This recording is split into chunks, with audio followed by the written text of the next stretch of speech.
अल्हम्दुलिल्लाहि नस्तईनुहु व नस्तगफिरुहु व नऊज़ु बिल्लाहि मिन शुरूरि अनफुसिना व सय्यिआति अअमालिना मन यहदिहिल्लाहु फला मुदिल्ल लहु व मन युद्लिल फला हादिया लहु व अशहदु अन ला इलाहा इल्लल्लाहु व अशहदु अन्ना मुहम्मदन अब्दुहु व रसूलुहु अल्लाहुम्मा अजअलना मिनहुम व मिनल लज़ीना आमनु व अमिलुस्सॉलिहाति व तवासौ बिल हक़्क़ि व तवासौ बिस्सब्र। अम्मा बाद फ़ाऊज़ु बिल्लाहि मिनश शैतानिर रजीम बिस्मिल्लाहिर रहमानिर रहीम।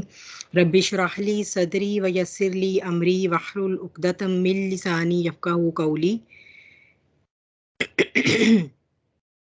रब्बि ज़िदनी इल्मा अल्लाहुम्मा फ़क़्क़िहनी फ़िद्दीन। अल्लाहुम्मा इन्नी अस्अलुका इल्मुन नाफ़िअन व रिज़्क़न तय्यिबन व अमलन मुतक़ब्बला। आमीन या रब्बिल आलमीन। रब्बी यस्सिर वला तुअस्सिर व तम्मिम बिल खैर व बिका नस्ताईन आमीन। आज का हमारा टॉपिक कि रमज़ान का बाबरकत महीना और जब हमारे पीरियड्स आ जाते हैं तो उसमें जो है वो हम कैसा महसूस करते हैं, हमें कैसा लगता है, और हम ये समझना शुरू कर देते हैं कि बस अब सब कुछ ख़त्म हो गया। तो आम तौर पर हम क्या करते हैं, अपना मूड ऑफ कर लेते हैं कि ये हमारे साथ क्या हो गया, अब तो हम रोज़ा नहीं रख सकते, अब तो हम नमाज नहीं पढ़ सकते, अब हम कुछ भी नहीं कर सकते, पता नहीं अब हम अल्लाह ताला के करीब कैसे होंगे। एज़ इफ़ सिर्फ रोज़ा रखना या नमाज पढ़ना ही जो है वो कोई दो ऐसी सूरतें हैं जो अल्लाह ताला के करीब करती हैं। तो ये इस वजह से है कि जो एक हमारी इग्नोरेंस है, जो ज़िंदगी के हर मामले में हमारे साथ है, उसकी वजह से जो है वो हम ऐसा सोचते हैं। और फिर या हम क्या करते हैं, शुरू में तो हमारा मूड ऑफ होता है और फिर उसके बाद हम क्या करते हैं, हम कहते हैं चलिए जब तो छुट्टी हुई, ना रोज़ा रखना ना नमाज पढ़नी, और बिल्कुल एक लाताल्लुकी इख्तियार कर लेते हैं। हालाँकि जो पीरियड्स का टाइम है, ये ऐसा टाइम होता है जब हम बहुत इमोशनली एक आप कह लें कि एक डाउनफॉल की स्टेज में होते हैं, इमोशनली बहुत बहुत लो फ़ील कर रहे होते हैं। और चूँकि हम अपनी नमाज़ें नहीं पढ़ रहे होते, और नमाज़ें बहुत बड़ा हिफ़ाज़ती हिसार होती हैं हमारा, जो शैतान है उसके हमलों के ख़िलाफ़, हमारे अपने नफ्स के हमलों के ख़िलाफ़। तो ऐसे में हमें ज़्यादा ज़रूरत है कि हम और कौन से ऐसे अल्टरनेटिव मेथड्स जो हैं वो उनको यूज़ करें, और उनको अपना कर वो हम ये जो कमी हमारी रोज़ा ना रखने और नमाज ना पढ़ने से आ रही है अल्लाह की के साथ ताल्लुक़ में, उसको किस तरह दूसरी तरफ से कंपनसेट किया जाए, किस तरह वहाँ से बहाल किया जाए। इसलिए जो है वो या तो एक तो ये कि कोई इसमें वाइनिंग या कोई कंप्लेन करने की या अल्लाह की नाशुक्री की कोई बात नहीं है, क्योंकि अल्लाह सुब्हानहू व तआला ने ये हमारा एक बॉडी का सिस्टम बनाया है, और अल्लाह सुब्हानहू व तआला ह्यूमन बॉडी के बारे में क्या फरमाते हैं, लक़द खलक़नल इंसाना फ़ी अहसनि तक़वीम, कि मैंने इसको बेस्ट स्टेचर पर पैदा फरमाया है। तो बेस्ट स्टेचर पर पैदा फरमाया है यानी ये कि जो सिस्टम भी इंसान के जिस्म के या इंसान के वजूद के हैं कहना चाहिए, जो तकाज़े पूरे करने के लिए जिस तरह से होना चाहिए वो उसी तरह ही से है। और हम देखें तो हमारा एक रेगुलर पीरियड्स आना, अपने टाइम पर आना, ये अल्लाह सुब्हानहू व तआला की बहुत बड़ी नेमत है। चाहे कोई अनमैरिड फ़ीमेल है, चाहे कोई मैरिड फ़ीमेल है। तो ये तो आप कभी उनसे पूछें कि जिन्हें इसकी तरफ से प्रॉब्लम्स फ़ेस करने पड़ते हैं, तो वो फिर जो है वो आपको बताएँगी कि ये कितनी बड़ी नेमत है कि आपको जो है वो टाइमली पीरियड आ जाते हैं, और बहुत ज़्यादा कोई उसके साथ इश्यूज़ भी नहीं हैं। एनीवेज़ तो ये कि या एक तो ये कि हमने नाशुक्री नहीं करनी है, अल्लाह से कंप्लेन नहीं करनी, ये नहीं समझना कि हम रोज़े नहीं रख सकते, नमाज़ नहीं पढ़ सकते, तो किसी न किसी तरह हम शायद कोई हम में कमी आ गई है या हम कम हो गए हैं। फिर ये कि दूसरा ये भी नहीं कि हम बिल्कुल अब लाताल्लुक़ हो गए हैं, छुट्टी हो गई बिल्कुल, कि हम अब जो है वो हमें और कोई इबादत करने की भी ज़रूरत नहीं है, और हम जो है वो बस अब हम जो है वो जो चाहे करें, और बिल्कुल बस अब हम बेड पे, और अब हम जो है वो मूवीज़ देखें और हम ड्रामाज़ देखें, और बस वो जो सारे हमने बड़े मुश्किल से अपने आप को जिन कामों से रोका हुआ था ना रोज़े की वज़ह से, तो वो हमें सब जायज़ हैं। तो इसलिए जो है वो हमने अपने जो दिमाग के ये रिफ्लेक्सेस हैं ना, इनको रीओरिएंटेट करना है। और दूसरा जैसा कि जो है वो हम ये जानते हैं कि हमारा दीन जो है ये एक मुकम्मल ज़ाब्ता-ए-हयात है। ये सिर्फ़ मज़हबी रसूमात का मजमूआ नहीं है, ठीक है? ये सिर्फ़ रिचुअल्स नहीं हैं। ये जो है ये एक पूरा ज़ाब्ता-ए-हयात है, जिसमें आप घर के काम भी कर रही हैं तो वो इबादत में आते हैं। हम सिर्फ़ ये समझते हैं कि जो मज़हबी रसूमात होती हैं, जैसे रोज़ा रखना, नमाज़ पढ़ना, हज करना, ज़कात देना है, वही जो हम अपने 5 पीरियड्स पढ़ते हैं ना, तो शायद वही जब हम काम कर रहे होते हैं, या जैसे हम कोई तस्बीहात पढ़ रहे हैं, तो जब हम कुछ ऐसा ही कर रहे हैं, या जब हम कुरान पढ़ रहे हैं, कुरान सीख रहे हैं, उसकी बात कर रहे हैं, तो हम सिर्फ़ तब ही इबादत कर रहे हैं। हालांकि ऐसा नहीं है, क्योंकि अल्लाह सुब्हानहू व तआला हर इंसान के एक इंडिविजुअल स्ट्रगल को जानता है कि कोई माँ है जिसके छोटे बच्चे हैं, उसका दूध पीता बच्चा है या अभी पैदा हुआ है रिसेंटली, वो पोस्टमार्टम ब्लीडिंग में है, उसकी वजह से रोजे नहीं रख सकती। फिर ये कि बच्चा इतना छोटा, उसकी वजह से वो और कहीं भी ध्यान से कोई और जिक्र भी नहीं कर पाती, लेकिन अल्लाह सुब्हाना व तआला उस इंसान की स्ट्रगल को जानते हैं। और ये कि अगर वो ये नियत करे कि ये अपने जो अब इस वक्त मैं नौज़ायदा बच्चे की जो टेक केयर कर रही हूँ, ये इसीलिए कर रही हूँ कि इसको अच्छे तरीके से पाल पोस के इसकी तरबियत करके इसको एक बंदा मोमिन बनाना है। तो ये सिर्फ और सिर्फ जो है वो हमें अपनी नीयत को ठीक करना होगा, तो हमारे हम ये देखेंगे कि हम हर वक्त जो है वो हालत इबादत में रह सकते हैं। अल्हम्दुलिल्लाह, अल्लाह सुब्हानहू व तआला ने हमें इतना आसान दीन दिया है जिसमें हमें इबादत और सवाब कमाने के लिए या अल्लाह से ताल्लुक बनाने के लिए ना तो 7 समंदर पार का सफ़र करना पड़ता है, ना पहाड़ काटने पड़ते हैं, ना ही जो है वो जाए नमाज़ बिछा के साल हा साल चिल्ले काटने पड़ते हैं, ना ही ये कि भूख प्यास से खुद को महीनों-महीनों महरूम रखना पड़ता है। अल्हम्दुलिल्लाह रब्बिल आलमीन, इतना तवाज़ुन का दीन है, इतना खूबसूरत दीन है कि इसमें जो है वो हमारा हर अमल, इवन कि अपने मुसलमान बहन भाई को मुस्कुरा कर देख लेना, उसे कोई अच्छी बात कह देना, ये भी सदका है, इसका भी सवाब मिलता है, ये भी इबादत है। अपने घर में आप बर्तन धो रही हैं, अपने घर में आप खाना पका रही हैं, इस नीयत से कि आपके घर वालों, क्या आप अपने घर वालों की टेक केयर कर रही हैं ताकि उनकी सेहत अच्छी हो और मेरी अपनी सेहत अच्छी हो, और हम सब मिलके अल्लाह सुब्हानहू व तआला के रास्ते में इस एनर्जी को अल्लाह के लिए इस्तेमाल करें। तो ये सिर्फ एक हमें हमें एक इंटेंशन या नीयत को चेंज करने की बात है। जब हम नीयत चेंज करते हैं तो हम देखते हैं कि अल्हम्दुलिल्लाह हम हर वक्त अल्लाह सुब्हानहू व तआला की इबादत की फेज़ में हैं। तो इसमें सबसे पहले क्या काम होगा हमारा करने का कि हमने अपना माइंडसेट चेंज करना है। अच्छा, इसमें सबसे पहले थोड़ा-सा जो हम कुरान से एक कॉन्सेप्ट है उसको मैं चाह रही थी कि एड्रेस किया जाए कि कुरान में जो है ये सूरह बकरा की आया नंबर 222 है, जिसमें ये आता है वयसअलूनका अनिल महीद कि ए नबी सल्लल्लाहु अलैहि वसल्लम, वो सब आपसे सवाल करते हैं हैज़ के बारे में। जो है वो सब कौन है यहाँ पर? सहाबाए कराम हैं, क्योंकि जब ये सूरह बकरा हम जानते हैं मदनी सूरत है और इसके अंदर 1000 से ज़्यादा लीगल इंजंक्शंस, यानी स्कॉलर्स कहते हैं तफसीर के 1000 से ज़्यादा लीगल इंजंक्शंस यानी शरिया रूलिंग्स इसमें जो है वो बयान की गई हैं। तो अब जो है वो जब दीन नाजिल हो रहा था, शरिया अहकामात नाजिल हो रहे थे मदीने में जाके, तो सहाबा कराम फिर मुख्तलिफ जो है वो क्वेरीज या मुख्तलिफ क्वेश्चन नबी करीम सल्लल्लाहु अलैहि वसल्लम से किया करते थे मुख्तलिफ अहकामात के बारे में, ताकि वो ज़्यादा से ज़्यादा अपने इल्म को बढ़ा सकें और ताकि ज़्यादा से ज़्यादा जो है वो शरिया उस तरह अपनाएं जैसे कि अल्लाह सुब्हाना व तआला चाहते हैं। तो उसमें भी जो अल्लाह सुब्हाना व तआला की तरफ से आंसर आया वो यह है कि कुल हुआ अदन, आप कह दीजिए कि वो एक अज़ियत है। मैंने आज इसका जो तर्जुमा है, ट्रांसलेशन है, वो जानबूझकर नहीं डाली, वरना आपने हमेशा ये देखा होगा कि मैं ट्रांसलेशन के साथ डालती हूँ। इसलिए क्योंकि सैडली जितनी भी ट्रांसलेशन उर्दू में है, मोस्टली, मैं सारी तो नहीं कहूँगी, मोस्टली अज़न को नापाकी और गंदगी में ट्रांसलेट करती हैं।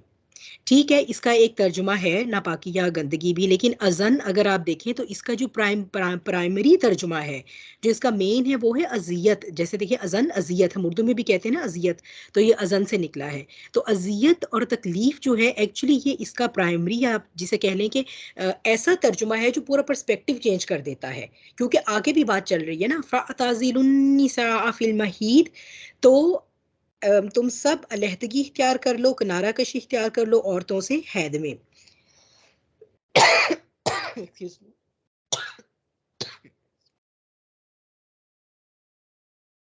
तो इसमें जो पॉइंट है कि थोड़ी देर के लिए अगर आप यहाँ पर इस तर्जुमे में कह दें कि वो नापाकी है, और फिर अब आप आगे चलिए कि उसमें आप किनारा कशी इख्तियार कर लें औरतों से, यानी तुम सब, यानी जो सहाबा इकराम है उन्हें हुक्म दिया जा रहा है। तो सॉरी, अपॉलॉजीज, आज थोड़ा सा आप लोगों को ये इस डिस्टर्बेंस के साथ ही गुजारा करना पड़ेगा। तो नापाकी जो, अगर आप यहाँ पर नापाकी ले आते हैं तर्जुमे में, गंदगी ले आते हैं, नो डाउट गंदगी भी होती है ये, तो इससे पूरा पर्सपेक्टिव ऐसा बन जाएगा जैसे कि as if they are impure, और उनको बिल्कुल अलहदा कर दिया जाए, जैसा कि एक्चुअली अहले यहूद में था। तोरा में यानी तौरात के अंदर जो है वो यहूदी वो ये कहते हैं कि जो हैज़ वाली औरत है वो इस तरह नापाक होती है जैसे हकीकी निजासत हो, माज़अल्लाह। तो उसमें ये कि वो जहाँ बैठेगी वो जगह भी नजस हो जाएगी और शाम तक नजस रहेगी। अगर उसका शौहर उसको हाथ लगाएगा तो वो भी नजस हो जाएगा, तो उसको चाहिए कि वो भी पता नहीं वुजू था या गुस्ल करे, वरना वो भी शाम, और उसके बावजूद भी वो शाम तक नजिस रहेगा। यानी वो किसी खाने पीने की चीज को भी हाथ लगाएगी तो वो भी नजिस हो जाएगी। तो इस तरह का कॉन्सेप्ट था। तो अगर थोड़ी सी देर के लिए हम यहाँ पर अगर प्राइमरी तर्जुमा अपना गंदगी या नापाकी ले आए, तो इससे एक ऐसा इम्पैक्ट आ जाता है कि जो जब औरतें इसको पढ़ें तो वो सॉर्ट ऑफ फील करें, वो सॉर्ट ऑफ ऑफेंडेड फील कर सकती हैं। यानी उनको ये लगेगा कि पता नहीं हम में क्या ऐसा कोई प्रॉब्लम हो गया है कि हम ऐसे हो गए हैं और अब हमसे जो है वो किनारा कशी इख्तियार की जाए। और यहाँ पर अब आप अगर इसके प्राइमरी तर्जुमे को ले आए तो अजियत और तकलीफ, और तकलीफ भी यानी कि पेन इटसेल्फ। अजन जो है, एक तो हम कहते हैं कि कोई फिनोमेना है, कोई चीज़ है और वो पेनफुल है, यानी वो हमें दर्द देती है। और एक ये बात हम कह रहे हैं कि ये है ही pen, this is the pen. फ़ाताज़िलुन्निसा, इसलिए क्या करो, छोड़ दो उनको उनके हाल पर। यानी ये अगर आप देखें तो जब ये पूरा पर्सपेक्टिव चेंज कर देता है जब हम अज़न को अजियत या तकलीफ के तौर पे इसका तर्जुमा करें, तो उससे जो है वो एक अल्लाह सुब्हानहू व तआला की रहमत का इजहार होता है कि अल्लाह सुब्हानहू व तआला इस बात को एक तो मर्दों को भी बता रहे हैं और औरतों के बिहाफ पर इसको वैलिडेट कर रहे हैं कि ये उनके लिए एक पेनफुल टाइम है, बल्कि ये तो पूरा है ही pen, in itself pen है, जिसे हम कहते हैं मुबालगे का सीगा, हाइपरबली कहते हैं इसको, कि ये मुबालगे का सीगा है। तो इसीलिए अल्लाह सुब्हाना व ताला अपनी वो वाली इबादात जिनके अंदर पूरे बदन की मुशक्क़त शामिल हो, उसे हमसे रिलीव कर देते हैं, जैसे कि नमाज, रोज़ा और तवाफ़। ठीक है, ये वो चीज़ें हैं जो हम नहीं कर सकते हैं। तो ये अल्लाह सुब्हानहू व तआला ने उठा ली हमसे, और वो इसलिए नहीं कि हम इम्प्योर हैं, वो इस वजह से क्योंकि हमारे लिए, हम ऑलरेडी हमारी बॉडी जो है वो एक दर्द से गुजर रही है। ये पूरा टाइम ही ऐसा होता है कि हमारी बॉडी, आप कह लें कि जैसे ये साइंटिफिकली भी हम ये कहते हैं कि हार्मोनल सर्ज इस तरह का, यानी हार्मोन्स का लेवल जो है वो हमारे ब्लड में इस तरह का हुआ होता है ड्यूरिंग द मेंस्ट्रुएशन, कि जिससे जो है वो एक रेंज ऑफ फिजिकल और इमोशनल चेंजेस जो है वो आती हैं। तो अब इसमें अगर हम देखें तो आगे ही अल्लाह सुब्हानहू व तआला जो है वो मर्दों को ये हुक्म दे रहे हैं कि लिहाजा जो है वो आप भी इन दिनों में उनको डिस्टर्ब ना करें। किस चीज़ से डिस्टर्ब ना करें? उनको इंटीमेसी से, ठीक है? क्योंकि ज़ाहिर-सी बात है ऑलरेडी नीचे क्रैम्प्स हैं, पेन है, फ्लो है, और वैसे भी पूरी बॉडी ये फ़ील कर रही है कि वो वीक है और इमोशनली भी डाउन है। तो ऐसे में जो है वो मर्दों को इंटीमेसी से मना कर दिया गया है कि आप भी उनको छोड़ दें। यानी अल्लाह सुब्हानहू व तआला ने अपनी तो उठाई ही हैं, जो अपने फ़राइज़ थे वो तो हमसे उठाए ही हैं इन दिनों में, ताकि हम जो है वो थोड़ा-सा जो अपनी बॉडी है उसके साथ हम कोप कर सकें, थोड़ा स्लो डाउन हो सकें। और मर्दों को भी ये हुक्म दिया है कि वो जो है वो जो सेक्सुअल इंटीमेसी है उसको सीक ना करें इन दिनों में, ठीक है? तो ये जो है वो बेसिकली कुरान से एक कॉन्सेप्ट था है इसका, जो मैं जब तक पढ़ती आई, जब तक अरेबिक नहीं सीखी थी, तो जब इसको पढ़ना तो नापाकी और गंदगी ही तर्जुमे में हमेशा पढ़ना, और जब आगे ये कहना कि अच्छा उनको छोड़ दो, तो इसे ऐसे लगना कि जैसे आप हमको ये छूत हो गए और हमें छोड़ दिया जाए। हालाँकि तर्जुमा नीचे डेफ़िनिटली वो बताता है कि छोड़ने का मतलब ऐसा नहीं है जैसे अहले यहूद करते थे। ऐसा है कि आप उनके करीब, यानी कि for the reason of sex ना जाएँ, लेकिन जब इसको, जब ये पढ़ा अल्हम्दुलिल्लाह, सीखा कि ये एक अज़ियत है, ये एक तकलीफ़ है, यानी दिस इज़ अ पेन, तो सुभान अल्लाह, उसी टाइम फ़ौरन मेरा पर्सपेक्टिव चेंज हुआ कि अल्हम्दुलिल्लाह अल्लाह सुब्हानहू व तआला की ज़ात कितनी रहीम, कितनी करीम है कि उसने अपनी तरफ से हम पर चूँकि ये कंडीशन डाली है और वो जानता है। और ये सारा हार्मोनल सर्ज जिसमें मेरा आपका कोई कंट्रोल नहीं है, हमारा कोई हाथ नहीं है। लेकिन ये कि इसकी वज़ह से जो चेंजेज़ हैं वो सारी अल्लाह सुब्हानहू व तआला रिकॉग्नाइज़ कर रहे हैं, उसको वैलिडेट कर रहे हैं। और अल्लाह ने अपनी भी हमसे फ़राइज़ उठाए, और अल्लाह ने आगे मर्दों को भी इस बात का हुक्म दिया कि देखो उनके करीब मत जाओ इंटीमेसी में, ठीक है? यानी उनको छोड़ दो, इतने दिनों के लिए उनको ब्रेक दो। अच्छा, अब उसके बाद जो है वो चलते हैं आगे कि अब रमज़ान में जब पीरियड्स हमारे स्टार्ट हो जाते हैं तो हम जो है वो हम क्या कर सकते हैं। सबसे पहले ये देख लेते हैं कि क्या नहीं कर सकते, ठीक है? तो उसमें सिर्फ़ ये 2 ही काम हैं जो हम नहीं कर सकते, कि हम नमाज़ नहीं पढ़ सकते और हम रोज़ा नहीं कर रख सकते। क्योंकि मैंने आपको बताया कि ये वो इबादत हैं जो पूरे बदन को इन्वॉल्व करती हैं इस वजह से। अलबत्ता वो सारे काम जिनमें आपने जो है वो अपने जिस्म के बाकी अज़ा को इस्तेमाल करना है, या आपने अपने जैसे कोई दिमाग का काम है, कोई दिल का काम है, कोई हाथ के करने का काम है, ठीक है? कोई आँखों के देखने का काम है, तो उनके बारे में जो है वो हम देखते हैं वन बाय वन कि किस तरह से क्या-क्या चीज़ें हैं जो हम कर सकते हैं। तिलावत कुरान की बात हो रही थी, सवाल उठाया गया था लास्ट टाइम, तो इसके बारे में मैंने तब भी मेंशन किया था, लेकिन उस वक्त मेरे पास रेफरेंसेस नहीं थे और उस ज़ुबानी मुझे याद नहीं थे ऑफ कोर्स, तो मैंने आज अल्हम्दुलिल्लाह रेफरेंसेस आपके लिए रखे हैं। और उसको भी अब आगे चल के हम उसकी डिटेल देखते हैं। फिर अस्कार को थोड़ा सा देखेंगे कि अज़कार कौन कौन से औकात के हैं और उनका वक्त के साथ उनका क्या ताल्लुक है। और बाकी बातों में जो है वो हमारे पास आ जाता है कि हम क्या कर सकते हैं। कोई भी इल्म नाफे सीखने के लिए हम बिल्कुल आज़ाद हैं जनाब इन दिनों में, ठीक है। और ये सिर्फ रमज़ान की बात नहीं है, रमज़ान के अलावा भी।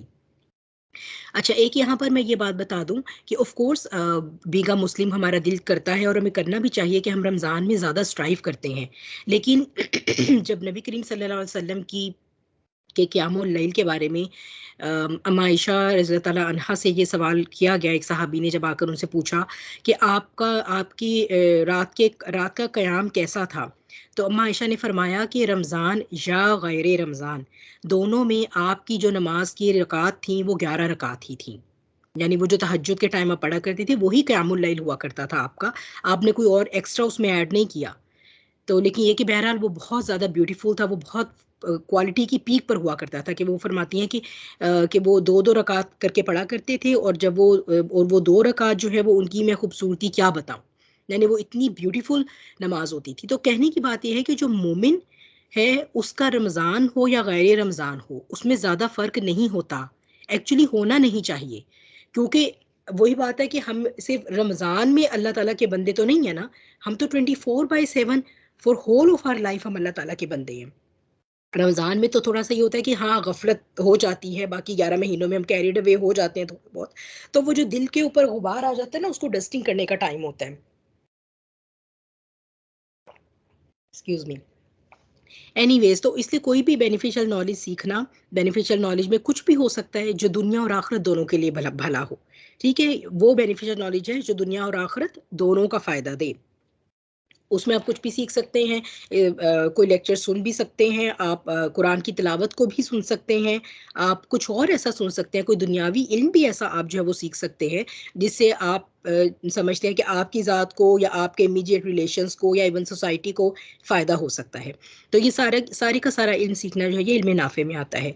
फिर ये कि हमें अपनी कैरेक्टर बिल्डिंग के ऊपर जो काम है, बल्कि मेरा ये ख़्याल है कि हमें ज़्यादा टाइम मिल जाता है, हमारा रोज़ा भी नहीं होता, हम नमाज नहीं पढ़ रहे होते, हमें ज़्यादा इस बात के ऊपर कॉन्शियसली तवज्जो देनी चाहिए कि हम जो है वो क्या अपना करैक्टर क्या शो कर रहे हैं, ठीक है? और फिर ये कि अपने करैक्टर में जो हमारी खामियां हैं हम उनको देखें। फॉर एग्जांपल, मुझे बहुत ज़्यादा गुस्सा आता है, जो है वो किसी और के साथ कोई और इशू है पर्सनैलिटी का, तो हमें चाहिए कि हम उसके ऊपर जो काम करना हमने शुरू किया था उस गोल को भूल ना जाएं। ये ना कहें कि अब हमारे पीरियड स्टार्ट हो गए तो हम गोल से भी छुट्टी पर चले गए। फिर ये कि हम चूँकि इन दिनों में हम हमारा खाना-पीना नहीं रुका होता, तो हम एनर्जी वाइज़ जो है वो बेहतर होते हैं दूसरों से। तो हम दूसरों की इसमें हेल्प कर सकते हैं, ख़ास तौर पे अपने घर वालों की, कि हम उनके कुछ काम कर दें। फिर ये कि सहर और इफ्तार का जो एहतमाम है वो रिलेटिवली हमारे लिए इसलिए आसान है कि हमें भाग-भाग के नमाज़ को चेज़ नहीं करना, नमाज़ का टाइम नहीं है। आराम से जो है वो हम उसमें कुछ टाइम ले सकते हैं, कोई एहतमाम कर सकते हैं थोड़ा-सा ज़्यादा बाकी दिनों की निस्बत। और ये कि किसी के हस्बैंड के पेरेंट्स के कपड़े इस्त्री कर दिए, घर में कोई एल्डरली है उनको कोई हेल्प चाहिए तो वो हेल्प एक्सटेंड कर दी, कुछ एक्स्ट्रा हेल्प हम इस तरह एक्सटेंड कर सकते हैं, क्योंकि हम रिलेटिवली बेहतर एनर्जी की हालत में होते हैं क्योंकि हम खा पी रहे हैं। फिर ये कि अपना जो बेहतरीन इखलाक है, ख़ास तौर पे जो बच्चों की परवरिश को लेकर, क्योंकि बच्चों के साथ हम माएँ अक्सर जो है वो बहुत ग्रम्पी मूड में ही रहती हैं, तो उस चीज़ के ऊपर प्रैक्टिस की जा सकती है। तो यानी और बहुत से गोशे हो सकते हैं, मैंने तो ये सिर्फ़ आपके सामने 6-7 ऐसे नंबरिंग कर दी है, ज़्यादा तो हम कुरान की तिलावत और अज़कार के हवाले से बात करेंगे। फिर ये कि चैरिटी जो है वो आप ज़ाहिर-सी बात है किसी भी हालत में दे सकते हैं, कभी भी दे सकते हैं। अच्छा जी, अब ये है कि क्या हम तिलावत कुरान कर सकते हैं जब हमारे पीरियड्स हों? और ये ज़ाहिर-सी बात है कि मसला जो है वो रमज़ान में भी होता है, रमज़ान के अलावा भी होता है, लेकिन चूँकि रमज़ान में सबने गोल रखा होता है कि हमें कम से कम एक कुरान तो ख़त्म करना है, इसलिए जो है वो ज़्यादा इस मसले की तरफ जो है वो देखा जाता है, और उससे जो है वो फिर कुछ कन्फ्यूजन्स पैदा होती हैं, और अक्सरियत कहती है नहीं पढ़ना हराम है। तुमने हाथ क्यों लगा दिया, तुमने ऐसे क्यों पढ़ लिया, ये तो बहुत सा गुनाह हो गया। तो ये सारी जो मिथ्स हैं जो इसके साथ रिलेटेड हैं, या जो इश्यूज हैं, या जो कन्फ्यूजन है जो आपको तंग करती हैं, कोशिश करेंगे कि वो एड्रेस हो जाएं इंशाल्लाह बिइज़्निल्लाह। और अगर फिर किसी की कोई और कोई सवाल हुआ तो उसको फिर इंशाल्लाह उसके हिसाब से देख लेंगे। देखिए, सबसे पहले कि हम मसले के हल की तरफ चलें, मैं आपको मसला हल करने का तरीका पहले बताना चाहती हूँ। ये है हमारा स्पेक्ट्रम ऑफ बैलेंस, ठीक है? यानी हमारा ये वो स्केल है जिसके ऊपर हम तमाम अपने शरई मसाइल को हल करते हैं, ठीक है? अब हुआ क्या है? हुआ ये है कि हम जो है वो हम एक ऐसी सोसाइटी में पले बढ़े, एक ऐसी दुनिया में है पिछले काफ़ी सदियों से, जिसके अंदर कुरान से हिदायत लेने की कोई इंसेंटिव नहीं है, कुरान को छोड़ दिया गया है। और फ़िक और शरिया के बारे में जब बात होती है तो ज़ईफ़ और मौज़ू, ज़ईफ़ तो चलो ज़ईफ़ है, मौज़ू अहादीस, मौज़ू मतलब खुद से खड़ेगी। ये प्लीज़ अपना माइक म्यूट कर लें, किसी का माइक माइक अनम्यूटेड है। तो मौज़ू अहादीस यानी कि जो बाकायदा घड़ी गई हैं, झूठ गढ़ा गया है जो नबी करीम सल्लल्लाहु अलैहि वसल्लम के नाम पे, माज़अल्लाह। तो एक यानी वो सुना-सुना कर जो है ना वो अजीबो-गरीब किस्म की कॉम्प्लिकेशन पैदा की गई है दीन के अंदर, और दीन का एक अजीबो-गरीब किस्म का नक्शा। एक ऐसा लगता है कि पता नहीं ये आप कह लें कि बिल्कुल हिंदुइज्म वाला, खास तौर पे बड़े सगीर से जो मतलब वर्जन आता है वो तो बिल्कुल ऐसा ही होता है। तो प्रॉब्लम क्या हुई? प्रॉब्लम ये हुई कि जो है वो कुरान को देखना नहीं, पढ़ना नहीं, सीखना नहीं, और ज़ईफ़ अहादीस, और वो भी ये कि फ़िरका वारियत वाले जो उलमाए सू हैं, अल्लाह ताला उनको हिदायत दे, आमीन। उन्होंने सिर्फ़ और सिर्फ़ अपने फ़िरके की बात करनी है, और फ़िरके की भी बात करनी है, और एक आम इंसान की अक्ल पर भी अफ़सोस है कि जब वो कोई मसला पूछता है तो वो मुफ्ती साहब से ये नहीं कहता कि मुफ्ती साहब क्यों आप मुझे ये हल बता रहे हैं? जी मुझे इसकी कोई दलील दें, नहीं। मुफ्ती साहब से पूछा जी हाँ, फलाँ मसला है, इसमें हम क्या कर सकते हैं? मुफ्ती साहब ने अपने फ़िरके के हिसाब से सिर्फ़ उनको एक ऑप्शन बता दी, ये कर सकते हैं, और वो जनाब भी जो है वो इसके ऊपर कि हाँ जी, सिर्फ़ यही कर सकते हैं। इसी को लेकर के एक इतना इनटॉलरेंट रवैया हम लोगों के अंदर आ गया, और उसने दीन की एक इतनी बदसूरत तस्वीर जो है वो बनाई है पूरी दुनिया के सामने, कि एक अब उसके रिएक्शन के तौर पर जनाब इनकार हदीस का फ़ितना आ गया है। ठीक है जी। वो ये कहते हैं कि अब हम सिर्फ़ और सिर्फ़ कुरान को मानेंगे, क्योंकि ये जो अहादीस हैं इसमें तो आप पता नहीं कौन-कौन सी हमें कहानियाँ सुनाते हैं, और एक ही चीज़ के बारे में कहते हैं यूँ है, और फिर उसके कॉन्ट्राडिक्टरी बात करना शुरू कर देते हैं आप। इसलिए भी देखें, कुरान के बारे में तो अल्लाह सुब्हानहू व तआला ने फरमाया है कि ये तो इसकी हिफ़ाज़त का ज़िम्मा तो मैंने लिया हुआ है। यही है ना, व इन्ना लहू लहाफ़िज़ून, के बेशक हम ही इसकी हिफ़ाज़त करने वाले हैं। तो कुरान में इसलिए भी कोई टेढ़ नहीं है। और हदीस की आप हमसे बात ना करें, हदीस का क्या पता, 2 ढाई सौ साल बाद किताबें लिखी गई हैं, और पता नहीं क्या लिखा गया है, और उसकी चेन पता नहीं, वो कहते तो हैं ऐसे है वैसे है। ये असल में स्पेक्ट्रम जो है वो मैंने क्यों डाला, अभी कल शाम ही की बात है कि एक ऐसा ग्रोह जो कि अपने आप को अहले कुरान कहता है, जो कि कहता है कि सिर्फ़ कुरान को फ़ॉलो करना चाहिए, उन्होंने उनकी तरफ से एक फ़तवा जारी हुआ है कि दौरान हैज़ औरत जो है वो नमाज़ भी पढ़ सकती है और रोज़ा भी रख सकती है। क्योंकि जी कुरान के अंदर तो कोई ममानियत नहीं आई, और हदीस को तो हम मानते ही नहीं। इन्ना लिल्लाहि व इन्ना इलैहि राजिऊन। ये है वो सॉरी स्टेट ऑफ अफेयर। दोनों एक्सट्रीम्स जहालत की जो हैं, और जो इनकार हदीस और अपने आप को अहले कुरान कहते हैं, वो सारे के सारे अगर आप उनसे मिलें तो वो लोग हैं जो काफ़ी इंटेलेक्चुअल लोग हैं, पढ़े लिखे लोग हैं। इवन उन्होंने किताबें दीन की भी पढ़ी हुई हैं, और मैं खुद पर्सनली जानती हूँ ऐसे इंसानों को। और हालांकि वो पहले नहीं थे, लेकिन ये कि अब आकर जो है वो इनकार हदीस के फितने का शिकार हो रहे हैं। तो क्यों? क्योंकि जो है वो ज़ईफ़ अहादीस को लेकर के और मौज़ू अहादीस को लेकर हमारी शरिया रूलिंग के अंदर ऐसी कॉम्प्लिकेशन डाली गई हैं कि इतनी बुरी खिचड़ी पकाई गई है, दीन का ऐसा नक्शा पेश किया गया है कि अब जो है वो बाकी लोग जो है वो उससे आप कह लें कि वो चालू हो गए हैं, ठीक है? तो बहरहाल हमारे पास जो है वो अल्हम्दुलिल्लाह स्पेक्ट्रम ऑफ बैलेंस है। हमें पता है कि राइट अप्रोच क्या है, कि हमने कुरान और ऑथेंटिक सुन्ना को फ़ॉलो करना है। हो सकता है हमें किसी चीज़ की कोई नस कुरान से ना मिले डायरेक्टली, तो हमें ऑथेंटिक अहादीस को इग्नोर नहीं करना। हमने वो देखना है कि ऑथेंटिक अहादीस में कहाँ आ रहा है। बेशक कुरान में नहीं है कि जो एक हाइज़ा औरत है वो नमाज़ नहीं पढ़ सकती, या वो जो है वो रोज़ा नहीं रख सकती, कुरान में नहीं लिखा हुआ। लेकिन ये कि हमें सही अहादीस से अल्हम्दुलिल्लाह तवातुर से जो है वो ये बात मिलती है। इसका मतलब है कि हम सही अहादीस को इग्नोर करके अपने दीन का सही नक्शा नहीं पा सकते।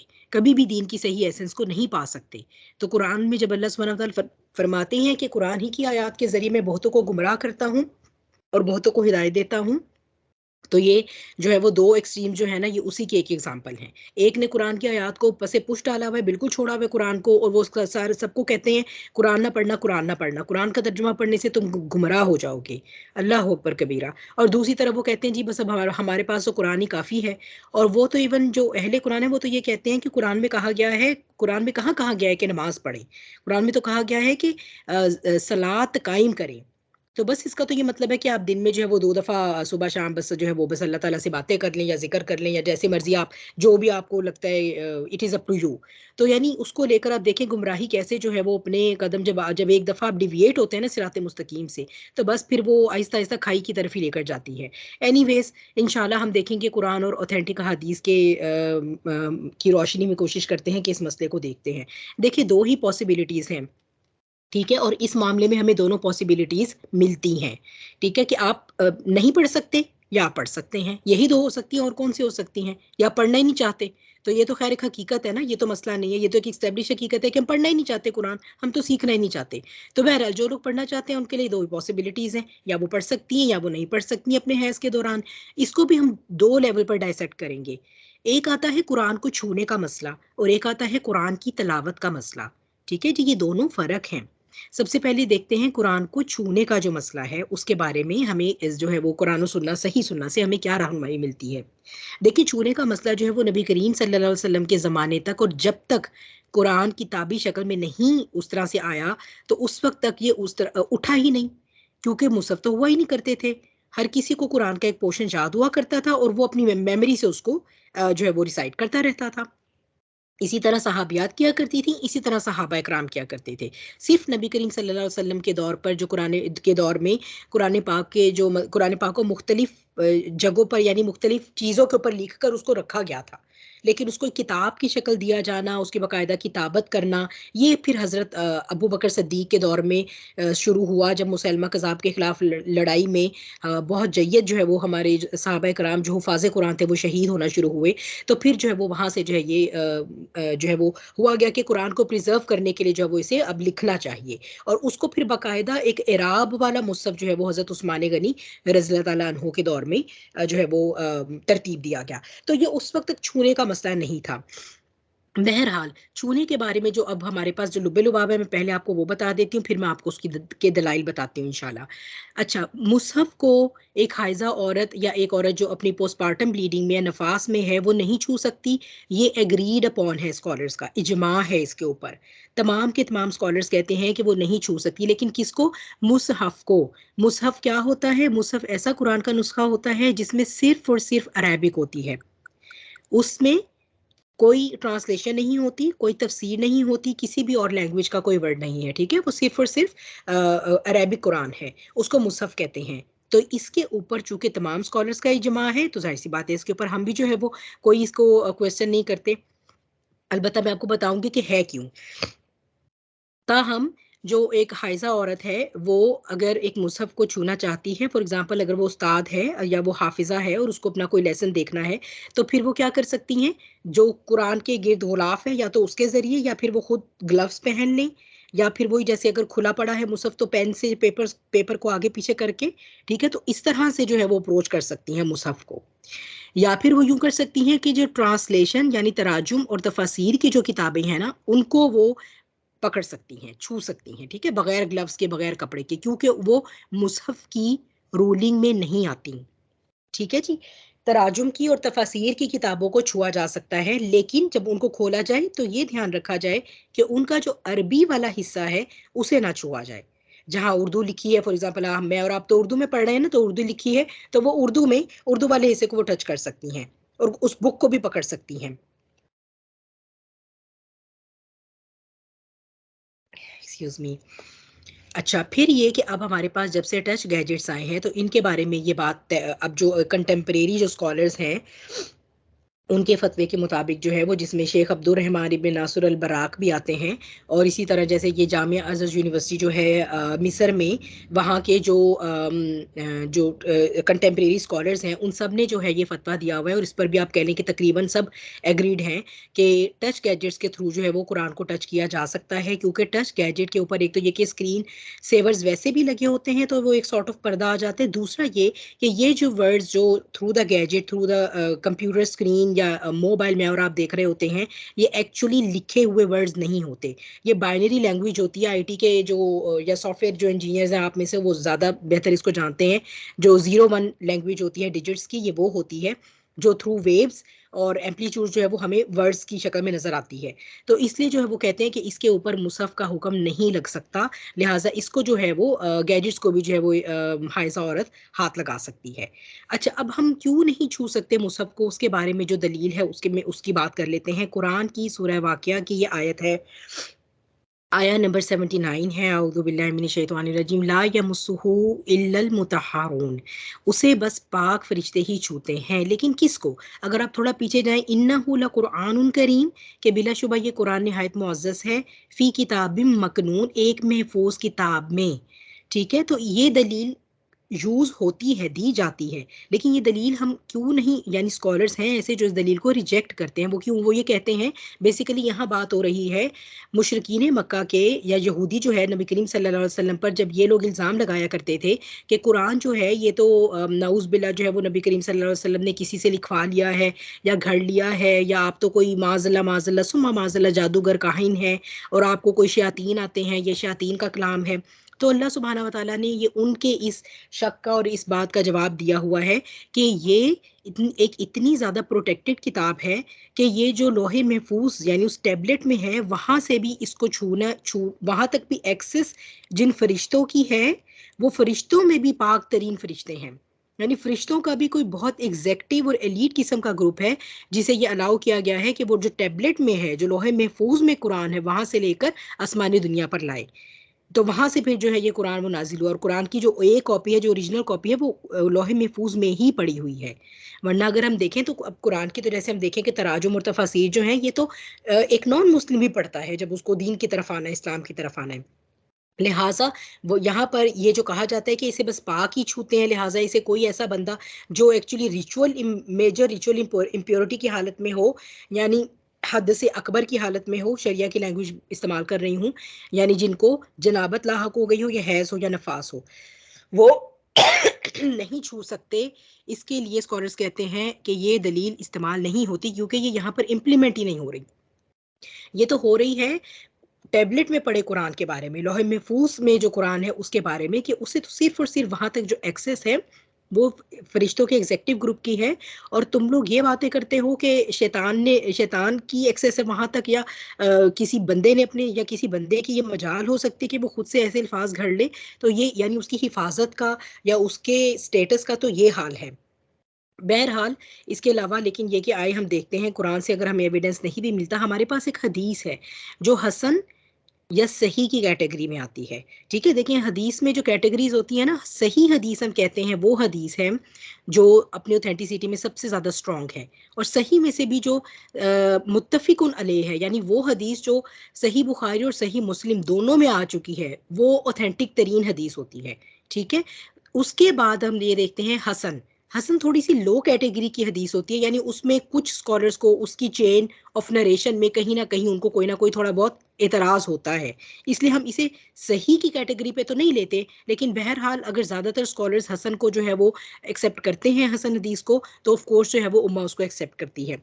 तो हसन जो है, इसमें भी फिर हसन सही और हसन गरीब होती है, दो कैटेगरीज होती हैं। हसन गरीब को हम नहीं ले सकते किसी भी शरिया रूलिंग के जारी होने के लिए, हसन सही को हम ले सकते हैं। ये हसन सही हदीस है जिसमें जो है वो जो आपके सामने हदीस है कि नबी करीम सल्लल्लाहु अलैहि वसल्लम ने उमरो बिन हज़म के नाम जो ख़त लिखा, उसमें ये लिखा कि सिर्फ पाक शख्स ही कुरान को हाथ लगा सकता है। ठीक है जी, तो ये एक्चुअली वो हदीस है जिसकी वजह से स्कॉलर सारे कहते हैं कि नहीं छू सकता, कोई जनाबत की हालत में हो, हैज़ की हालत में हो, नफास की हालत में हो, वो मुसहफ को नहीं छू सकता या नहीं छू सकती।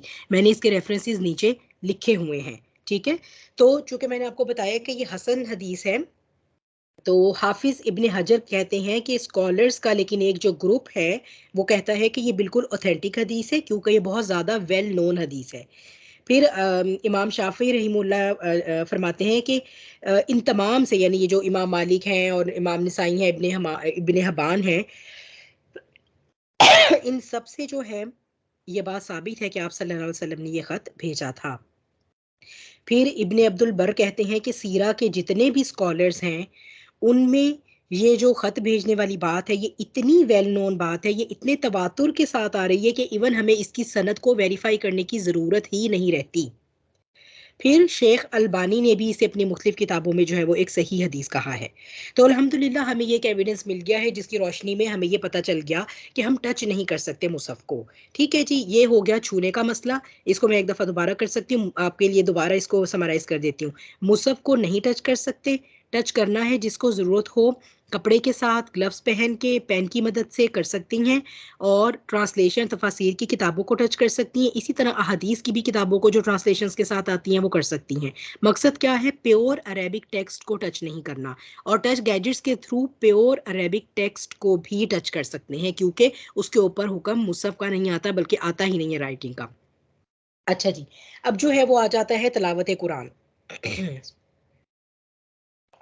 तलावत कुरान के बारे में जो है वो हमारे पास डिफरेंस ऑफ ओपिनियन है। जैसे मैंने आपको कहा था कि छूने के बारे में हमारे पास यूनैनिमस जो है वो स्कॉलर्स यूनैनिमसली एग्रीड है उसके ऊपर, सारे स्कॉलर्स का इजमा है। अलबत्ता पढ़ने के बारे में जो है ना वो स्कॉलर्स का वो हमारे पास इख्तलाफ आ जाता है। इसमें देख लेते हैं क्यों आ रहा है इख्तलाफ। मेजॉरिटी ग्रुप जिसके अंदर इमाम अबू हनीफा, इमाम शाफी और इमाम अहमद बिन हंबल की भी जो एक राय है उसके मुताबिक, और फिर दूसरे भी हैं इनके साथ, जो ग्रुप ए है वो ये कहते हैं कि वो तलावत नहीं कर सकती। ठीक है जी। फिर ग्रुप बी जो है जिसमें इमाम मालिक आते हैं, और एक राय इमाम अहमद बिन हंबल की, इसके अलावा इमाम इब्ने तैमिया और इमाम अल शौकानी, ये सब जो हैं इन्होंने बेसिकली इमाम मालिक ही की राय को जो है वो इंडोर्स किया है, और ये कहते हैं कि तिलावत कर सकती हैं। आ जाए इंशाल्लाह कुरान और हदीस की रोशनी में देखते हैं। एविडेंसेस ग्रुप ए के जो कहते हैं कि नहीं कर सकती, कुरान से हमें कोई एविडेंस नहीं मिलता। कुरान में हमने देखा है कि जहाँ पर अल्लाह सुब्हानहू व तआला ने हैज़ का हुक्म दिया है वहाँ पर सिर्फ और सिर्फ मियाँ बीवी की इंटीमेसी के बारे में मना कर दिया कि ये हराम है। बाकी जो है वो कुछ नहीं बताया गया। ठीक है, ना हमें नमाज का, ना हमें रोज़े का, ना हमें किसी और इबादत का कुरान से कोई नस नहीं आ रही। अलबत्ता नमाज और रोज़े के बारे में मैंने आपको बता दिया है कि वो सही अहादीस से आता है। चूँकि मेरा टॉपिक इस वक़्त नमाज रोज़ा नहीं है, तिलावत कुरान है है इसमें, तो इसलिए मैंने इसी को पकड़ा है। अच्छा जी, एक हदीस जो इस्तेमाल की जाती है हज़रत इब्ने उमर रज़ियल्लाहु ताला अन्हो से ये बयान होती है कि हाइज़ा और जुंबी शख्स कुरान से कुछ ना पढ़ें। ये जो हदीस आती है ये ज़ईफ़ हदीस है। ये मैंने आपके नीचे सनद जो है वो इसकी, ये हदीस जो है वो इमाम तिरमिज़ी ने इसको रिवायत किया है, इमाम इब्ने माजा ने, दार कुतनी में भी आई हुई है, अल बहकी में भी आई हुई है। लेकिन इमाम बुखारी ने अपनी जो किताब है शरह आई थिंक फतहुल बारी में, if I am not wrong, उन्होंने ये फरमाया, उसमें उन्होंने ये एनालिसिस किया जब इस हदीस का, तो और ये मुहद्दिसीन की राय है। ठीक है, ये किसी मेरे आप की तरह की या इवन मुफस्सिरीन की भी नहीं, मुहद्दिसीन पूरा होते ही उनका उनकी स्पेशलिटी ही हदीस होती है। ठीक है, तो ये जितनी भी मैं आपको आज आरा बता रही हूँ ये मुहद्दिसीन की राय हैं सारी की सारी, यानी जो हदीस के इल्म में स्पेशलिस्ट हैं। और उनमें आप फिर इमाम बुखारी का मुकाम तो जानते ही हैं। तो इमाम बुखारी ने कहा है कि इस हदीस की रिवायत में एक शख्स है, इस्माइल बिन अयाश, ये उसका नाम मैं यहाँ कोशिश करती हूँ अंडरलाइन हो जाए, इस्माइल बिन अयाश बिन अबान भी आता है इसके नाम के आगे। ये जो शख्स है इससे जितनी भी अहादीस ली जाती हैं वो अहादीस सारी की सारी मुनकर अहादीस हैं या ज़ईफ़ अहादीस हैं। ठीक है जी, ये इराक का रहने वाला कोई है या अहले हिजाज या इराक में से, ये जो भी इनसे अहादीस ले रहे हैं ना वो सारी की सारी ज़ईफ़, क्योंकि ये काबिल एतबार शख्स नहीं है। देखिए, हदीस का इल्म हम तक इतना ज़्यादा, आप कह लें एक्सटेंसिव रिसर्च के बाद पहुंचा है कि एक एक हदीस की चेन कंफर्म करने के लिए कि अच्छा आपने किससे सुना जी, अब उस बंदे के पास गए, उस बंदे का पूरा पहले उस इंसान का ये देखते थे कि ये उसूल अहादीस के ऊपर ये पूरा उतरता भी है या नहीं। अब चाहे वो इंसान ठीक बात भी बता रहा है, लेकिन अगर वो उम्र के इस हिस्से में जहाँ याददाश्त काम नहीं करती, या उसकी कोई रेपुटेशन ऐसी है कि उससे कभी ये सुनने में आया है कि इस शख्स ने कभी झूठ बोला है, या उसका किरदार ऐसा है, तो पूरी पूरी तहकीक होती है। जो आप कहते हैं, नहीं कहते हैं अस्माउर रिजाल, रिजाल जो हैं, जो रिजालुल हदीस है, यानी वो इंसान जिन्होंने वो मर्द जिन्होंने हदीस, या वो बंदे जिन्होंने हदीस कोट की है, उनकी बाकायदा ऑथेंटिसिटी। ठीक है, अगर इमाम बुखारी ने कहीं से किसी से हदीस सुनी है, फिर वो उनसे पूछते हैं आपने किसे सुनी, फिर वो उसके पास जाते हैं, फिर उनसे पूछते हैं आपने किसे सुनी, हत्ता कि वो सिलसिला सहाबा तक पहुंच जाता। और फिर ये कि लेकिन उस चेन के अंदर जितने भी लोग आ रहे हैं, उन सब का जो है वो एक जो एक करेक्टर भी होगा, उसके ऊपर भी उसूल है कि वो उस करेक्टर, उस उसूल पे अगर पूरा उतरता है तो हम हदीस लेंगे, वरना नहीं लेंगे। तो बहरहाल ये जो मेजोरिटी यानी कि जो स्कॉलर्स हैं, वो सारे इस हदीस को ज़ईफ मानते हैं। इसका क्या मतलब हुआ? कुरान से तो हमें नहीं मिला कि हाइजा औरत कुरान नहीं पढ़ सकती। हदीस एक मिलती है जो कि ज़ईफ हदीस है। ज़ईफ हदीस के ऊपर हम शरिया में किसी भी हुक्म को ना जारी कर सकते हैं, ना रोक सकते हैं। ऑलरेडी अगर कोई हुक्म दिया गया है, कुरान से साबित है, सही हदीस से साबित है। ऑलरेडी अगर कोई हुक्म मना किया गया है, कुरान से साबित है, सही हदीस से साबित है। अब उसकी फजीलत में कोई ज़ईफ हदीस आती है तो हम उसको रिलेट फिर भी कर सकते हैं। फॉर एग्जाम्पल, कुरान में आता है कि सूअर का गोश्त तुम पर हराम है। ठीक है, अब अगर हम अहादीस देखें तो उसमें हमें मजीद और उससे रिलेटेड अहादीस मिलती हैं।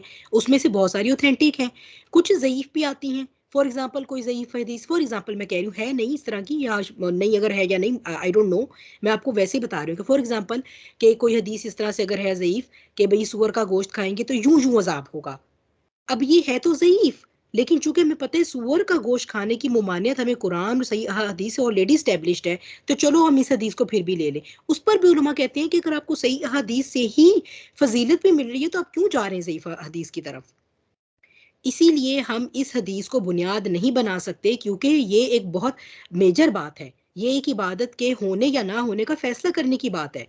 हमें तो उलमा कहते हैं कि आप फजीलत के लिए भी ज़ईफ हदीस लेते हुए बहुत एहतियात बरतें। ये तो फिर एक हुक्म के जारी होने, यानी हम अल्लाह की तरफ से किसी हुक्म को जारी होने या ना होने के ऊपर ज़ईफ हदीस लेकर और वो हम अल्लाह से मंसूब कर दें, तो माज़ल्ला सुमा माज़ल्ला।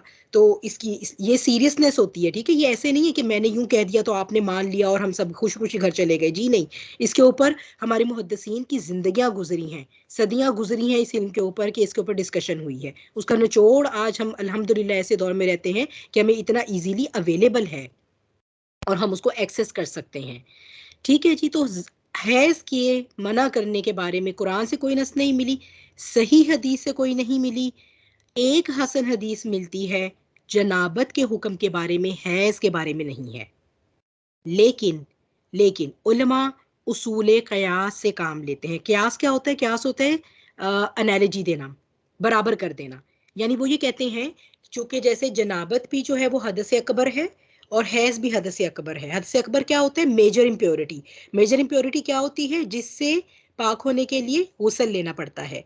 तो चूंकि ये दोनों ऐसे हैं, लिहाजा हम अगर जनाबत के बारे में कोई बात हो रही है, कोई हुक्म उतर रहा है, तो उसको हम हैज पर क्यास कर सकते हैं, यानी हम हैज पर भी अप्लाई कर सकते हैं।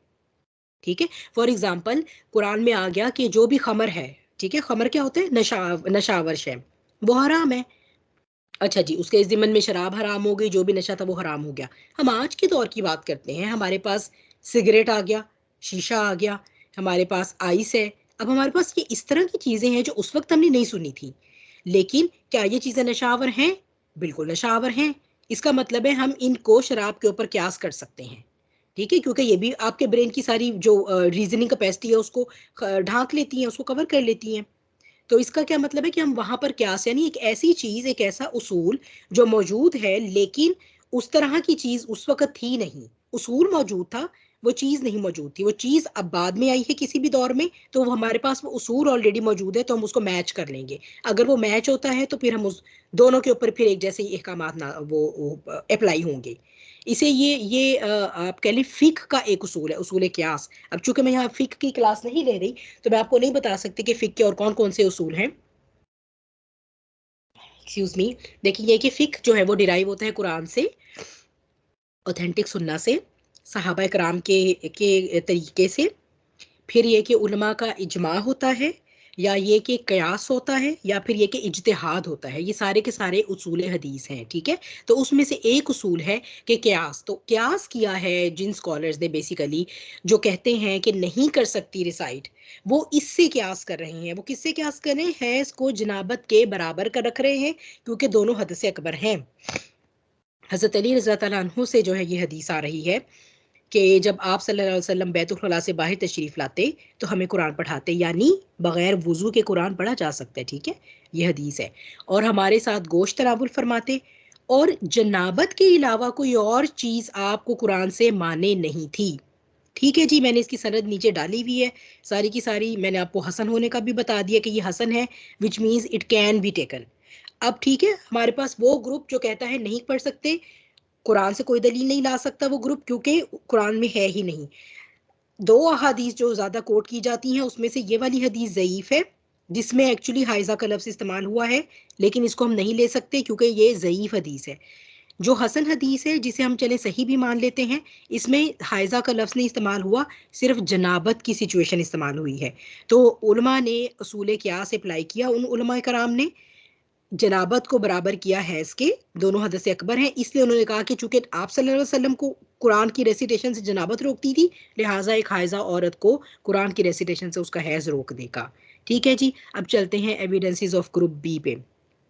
ग्रुप बी, जो कि हमने देखा था कि इमाम मालिक की राय है, एक और है इमाम अहमद बिन हम्बल का भी, और उसी को आगे फर्दर इमाम इब्ने तैमिया ने बहुत एक्सपेंड किया इसको, इस पर काम किया, और फिर इमाम शौकानी ने भी उन्हीं के उसको जो है वो इंडोर्स किया। वो ये कहते हैं कि जैसे जो बात मैंने पहले आपको कही है, शरिया की रूलिंग में कुरान और सुन्ना से हमें एक सॉलिड नस चाहिए है कि वो रूलिंग या तो अप्लाई होगी या नहीं अप्लाई होगी। ठीक है, इसमें ऐसे नहीं हो सकता कि हम ये कहें कि वो जनाबत के बारे में बात हो गई तो उसको हम हैज़ पर भी कर दें। कुरान तो वैसे ही हैज़ की इन अहकामात के बारे में खामोश है। फिर ये कि क्या ये वो सिचुएशन नहीं है जो नबी करीम सल्लल्लाहु अलैहि वसल्लम के ज़माने में थी? क्या नबी करीम सल्लल्लाहु अलैहि वसल्लम के ज़माने में ख़वातीन को हैज़ नहीं आया करता था? क्या हम नहीं देखते कि हैज़ के बारे में सेक्सुअल इंटीमेसी हराम है, कुरान में बता दिया गया, सही हदीस से बता दिया गया, नमाज नहीं पढ़ सकती, रोज़ा नहीं रख सकती, तवाफ नहीं कर सकती।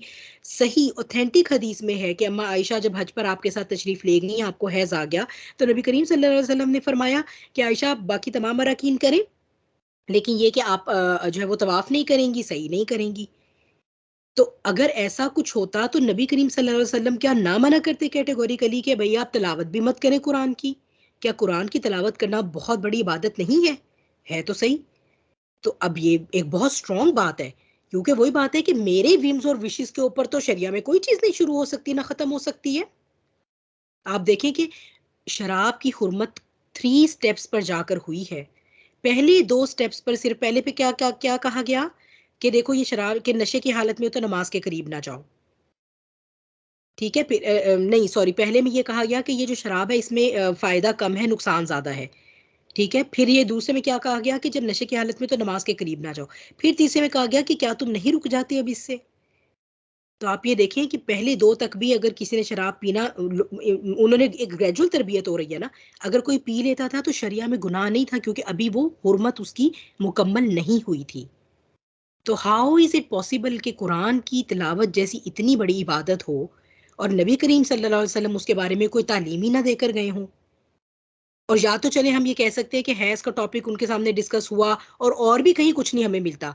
ना हमें नमाज के बारे में कुछ मिलता है, ना हमें रोजे के बारे में, ना किसी और के बारे में, ना तवाफ के बारे में, बिल्कुल ही खामोश है शरिया। तो फिर तो शायद टोटली जो है वो स्कॉलर्स के ऊपर छोड़ दिया कि चलें जी, वो सिचुएशन टू सिचुएशन डिसाइड कर ले, इज्तिहाद कर लें वो अपना इसके बारे में। ऐसा नहीं है, जब हम देखते हैं कि हैज़ तब भी आता था सहाबियात को, और हैज़ की तो पाकी हासिल करने के बारे में आप अहादीस पढ़ लें, ऐसी ऐसी इतनी इतनी वो एक्सप्लिसिट अहादीस हैं कि वो हम शर्मा जाएं कि कैसे इंसान की खवातीन आकर आपसे हैज़ के गुस्ल के बारे में, और ये कि हम कैसे रुई से पाक करें खुद को, वो सारा मतलब इतना वो डिटेल है। तो क्या ऐसी सारी डिटेल में की बात होती रही और ना बात हुई तो कुरान की तिलावत की बात ना हुई? जिसका क्या मतलब है? जिसका मतलब है कि इट इज अंडरस्टूड कि सहाबिया तलावत करती रहती थी कुरान की। अगर मनाही होनी होती तो नबी करीम सल्लल्लाहु अलैहि वसल्लम की कोई एक तो हमें हदीस मिलती। हम देखते हैं कि जो एक हसन हदीस भी मिल रही है उसमें हैज का लफ्ज नहीं है, जुम्बी का लफ्ज है, जनाबत का लफ्ज है, हैज का नहीं है। ठीक है, तो ये जो जो दूसरा ग्रुप है उसका ये पहला एविडेंस है, जो कि बहुत स्ट्रॉन्ग एविडेंस है। फिर ये कि कुरान अल्लाह सुब्हानहू व तआला ने जो है वो एक अपने जिक्र का जरिया उतारा है, एक हिदायत का जरिया उतारा है। सिर्फ कुरान की तलावत, कुरान से काम सिर्फ कुरान की तलावत का नहीं है, उसको सीखना सिखाना भी है, उसके ऊपर गौर भी करना है। एक औरत जो कुरान से जुड़ी औरत है, अगर उसको अपने रोजमर्रा के मसाइल का हल चाहिए, उसको आदत है, तो वो क्या करेगी उन 7 दिनों में या उन 40 दिनों में बच्चे के पैदा होने के बाद, अगर उसको कोई ना कोई गाइडेंस चाहिए, तो वो कुरान ही ना खोले। फिर वो क्या करेगी, वो तो बहुत महरूम हो जाएगी। इतने बड़े खैर से बगैर किसी सॉलिड एविडेंस के महरूम कर देना, तो ये जो है वो जस्टिफिएबल नहीं है। ये उस ग्रुप का कहना है, ग्रुप बी का। Excuse me. फिर फाइनली ग्रुप बी ये कहता है कि जनाबत को हैज पर क्यास नहीं किया जा सकता, जो कि उन उलमा के पास सिर्फ और सिर्फ एक ही दलील थी, और वो एक हसन हदीस थी जिसमें वो उसमें भी उन्होंने क्यास किया। और ये ग्रुप कहता है कि क्यास नहीं किया जा सकता। अच्छा, एक बात मैं आपको बता दूं, जनाबत और हैज दोनों ही हद से अकबर हैं, मेजर रिचुअल इम्प्योरिटीज हैं जिनसे पाक होने के लिए गुस्ल चाहिए होता है। दूसरा, ये दोनों ही हुक्मी नजासत हैं। ठीक है, किस तरह की होती है, एक होती है हकीकी, एक होती है हुक्मी। हकीकी क्या है, जैसे बच्चे का पेशाब लग गया, या जैसे खून पखाना, ये सारी चीजें क्या है, ये हकीकी हैं जो नजर आती हैं। ठीक है, जो हुक्मी होती हैं वो नजर नहीं आती। यानी इसमें आपके एक मखसूस मुकाम से जो है वो ब्लड आ रहा है, या मखसूस मुकाम से जनाबत के बाद जो है वो रतूबतें खारिज हुई हैं, लेकिन बाकी का जो बदन है वो हुक्मी नजासत के अंडर आता है, उसके ऊपर कोई नजासत नहीं लगी हुई। अच्छा, है दोनों हुक्मी, लेकिन बात क्या है, बात यह है कि जो ग्रुप ये कहता है कि हम इसे क्यास नहीं कर सकते, वो क्यों नहीं कर सकते, क्योंकि जनाबत एक इख्तियारी हालत है, हैज़ एक गैर इख्तियारी हालत है। और मैं जब हैज़ कहूँ तो आप उसमें नफास को शामिल कर सकती हैं साथ ही, दोनों इसी उसी में ही आते हैं ना, मेजर मेजर रिचुअल इम्प्योरिटी में आते हैं। क्यों, क्योंकि जनाबत से तो जो भी इंसान है वो जब गुस्ल ले वो पाक हो सकता है, वो फौरन पाक हो जाए और वो उठ के अपना कुरान पढ़ना शुरू कर दे, नमाज भी पढ़े, कुरान भी पढ़े। तो हाइजा को फिर क्या सजा है, या नफास वाली औरत को क्या सजा है, कि एक तो उसका इख्तियार नहीं है, एक तो ये उसका डिसीजन नहीं है कि मुझे जिंदगी में हर महीने 5-7 दिन के लिए, 10 दिन के लिए खून आए, या मेरा बच्चा पैदा हो तो मुझे 40 दिन के लिए ब्लीडिंग होती रहे। एक तो ये उसका इख्तियार नहीं, उल्टा उस पर ये कदगन लगा दी जाए बगैर किसी एविडेंस के, बगैर किसी स्ट्रॉन्ग एविडेंस के, कि नहीं भाई तुम तो इज इक्वल टू जनाबत वाले इंसान के हो और तुम नहीं उसको पढ़ सकती। तो ये जो है वो ये कहते हैं कि ये क्यास नहीं हो सकता, क्योंकि उसके इख्तियार में नहीं है। वो जितनी दफा मर्जी नहाती रहेगी उस सारे टाइम में, वो उस तरह की अभी प्योरिटी की हालत में तो नहीं आ सकती, पाक तो नहीं हो सकती। तो इसका क्या मतलब है कि आप उसको महरूम करें इतनी बड़ी खैर से, सिर्फ उस हालत के ऊपर क्यास करके जिस हालत से आप खुद अपने इख्तियार से नहा के छुटकारा पा सकते हैं। खुद तो आप मजे ले लें कुरान पढ़ने के और कुरान पे गौर फिक्र करने के, और उनको रोक दिया। बल्कि मैं ये कहती हूँ औरतों को तो ज्यादा जरूरत है। मर्द तो फिर कोई कुरान की तालीम हासिल कर लेते हैं, औरतें तो वैसे ही नहीं करती हैं, और वो उनमें से भी कोई करने लगे। फिर ये कि बहुत सी डिफरेंट सिचुएशंस होती हैं। कुछ हाफिजा हैं, कुछ आलिमा फाजला हैं, उन्होंने पढ़ना पढ़ाना है, उनका तो हर वक्त का काम है। तो इसलिए ठीक है, नॉट टू टच समझ आती है कि ठीक है छू नहीं सकते, मुसहफ को नहीं छू सकते, और उसके लिए भी बहुत सारी गुंजाइशें हैं, मतलब बहुत सारी अल्टरनेटिव मेथड्स हैं हमारे पास। ठीक है, लेकिन ये कि पढ़ने से उसको महरूम कर देना, तो इसलिए एक तो हमें कोई नहीं मिलता कि नबी करीम सल्लल्लाहु अलैहि वसल्लम ने जो है वो मना फरमाया हो सहाबियात को। हर कोई आउट ऑफ मेमोरी पढ़ती थी। ठीक है, तो पढ़ सकती हैं, ये ग्रुप कहता है अपनी यादाश्त से भी पढ़ सकती हैं। ठीक है, और ये कि वो अपने देखकर आंखों से भी पढ़ सकती हैं, इवन देखकर मुसहफ से भी पढ़ सकती हैं, लेकिन मुसहफ को हाथ ना लगाएं। लेकिन अगर नहीं तो अपनी तर्जुमे या तफसीर वाली किताब खोलें और उससे पढ़ सकती हैं। और कुरान को सीखना सिखाना ये बिलऊला जो है वो बिल्कुल जायज़ है, इसमें कोई इशू नहीं है। अच्छा जी, अब हम मैंने आपको बताया दोनों हुक्मी निजासतें हैं, जनाबत भी और हैज़ भी। लेकिन आप देखिए कि जैसे ही जनाबत की हालत लाहक होती है, तो नबी करीम सल्लल्लाहु अलैहि वसल्लम जब रूटीन के काम करने हैं, जैसे हज़रत उमर बिन खत्ताब ने खत्ताब रज़ी अल्लाह ताला अन्हु ये जब ये पूछ रहे हैं आपसे कि वो रात को जुंबी हो जाते हैं, तो यानी कहने का मकसद ये कि भाई वो उसी वक्त उठ के गुस्ल नहीं कर रहे, तो नबी करीम सल्लल्लाहु अलैहि वसल्लम ने उनकी तालीम फरमाई है कि कोई बात नहीं, आप वजू करें, इस्तिंजा करें और सो जाएं, यानी अपने आप को वॉश करें प्रॉपर्ली, प्राइवेट पार्ट्स को अपना वजू करें और सो जाएं। आप सुबह नमाज से पहले नहाएं और फिर उसके बाद नमाज पढ़ें। इसी तरह हज़रत आयशा रज़ी अल्लाह ताला अन्हा बयान करती हैं कि जब आप सल्लल्लाहु अलैहि वसल्लम जनाबत की हालत से हो जाते थे, आप खाना या सोने का इरादा फरमाते थे तो नमाज के जैसा वजू कर लेते थे। यानी कि ज़रूरी नहीं है कि अब आप पहले पूरा नहाएंगे तो फिर ही खाएंगे और पिएंगे, लेकिन आप नमाज जैसा वजू ज़रूर कर लेते थे। फिर ये कि एक और हदीस है जो सबसे नीचे है, नबी करीम सल्लल्लाहु अलैहि वसल्लम ये फरमा रहे हैं कि जब कोई एक दफ़ा जो है वो इंटीमेसी करे और उसके बाद वो दोबारा इंटीमेसी करना चाहे, तो ज़रूरी नहीं है कि उससे पहले जो है वो गुस्ल ले, बल्कि वो जो है वो क्या करे, वो नमाज जैसा वजू कर ले। लेकिन यहाँ से आप ये देखें कि क्या ये इज इक्वल टू है हमारी हैज़ के। हैज़ में क्या नबी करीम सल्लल्लाहु अलैहि वसल्लम का हमें कोई हुक्म मिलता है कि जब एक हाइज़ा औरत खाने लगे, सोने लगे, उठ के किसी चीज़ को हाथ लगाने लगे, खाना पकाने लगे, ठीक है, या ये कि अगर उसके शौहर ने उसको हाथ लगाया है तो फिर वो भी वजू करे, या ये कि वो ये सारे काम करते हुए वजू करे, या सोने से पहले भी वजू करे, सो के उठ के भी वजू करे, हर काम से पहले वजू करे। इससे ये हमें पता लगता है इन अहादीस से कि जो हमारी जो हैज़ की हुक्मी नजासत है वो जनाबत की हुक्मी नजासत के इक्वल नहीं है।